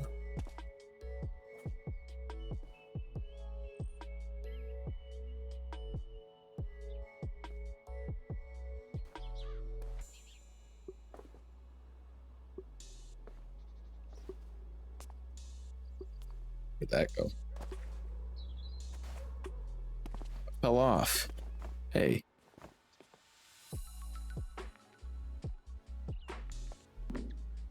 Excuse me. There we go. Great.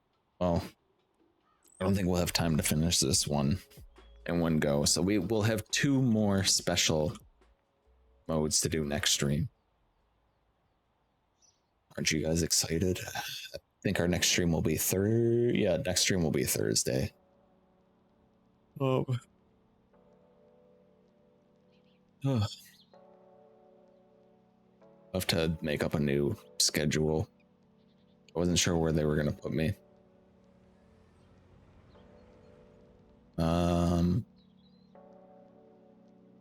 But yeah, until then,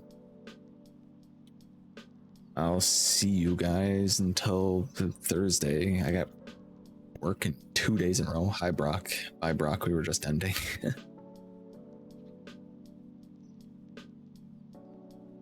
Sorry, Brock. We're gonna do more power wash on Thursday, though. We got two more special levels to play. Frick. Kill yourself with work now. They're actually gonna be shorter days at work. I'm just really annoyed about the 4-day work week, and also working on the one day that I tell them that I'm never available on. It's too late to change it now though, because they only scheduled me and one other person on Wednesday. So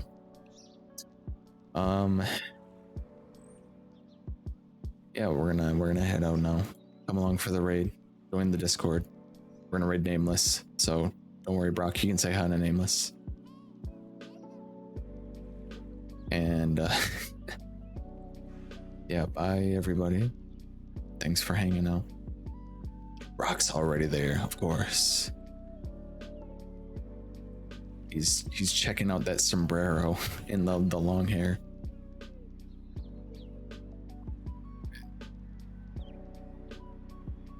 Name Lux. Interesting name. Okay. Goodbye, everybody. I hope you enjoyed your time here. I'll see you Thursday. Bye.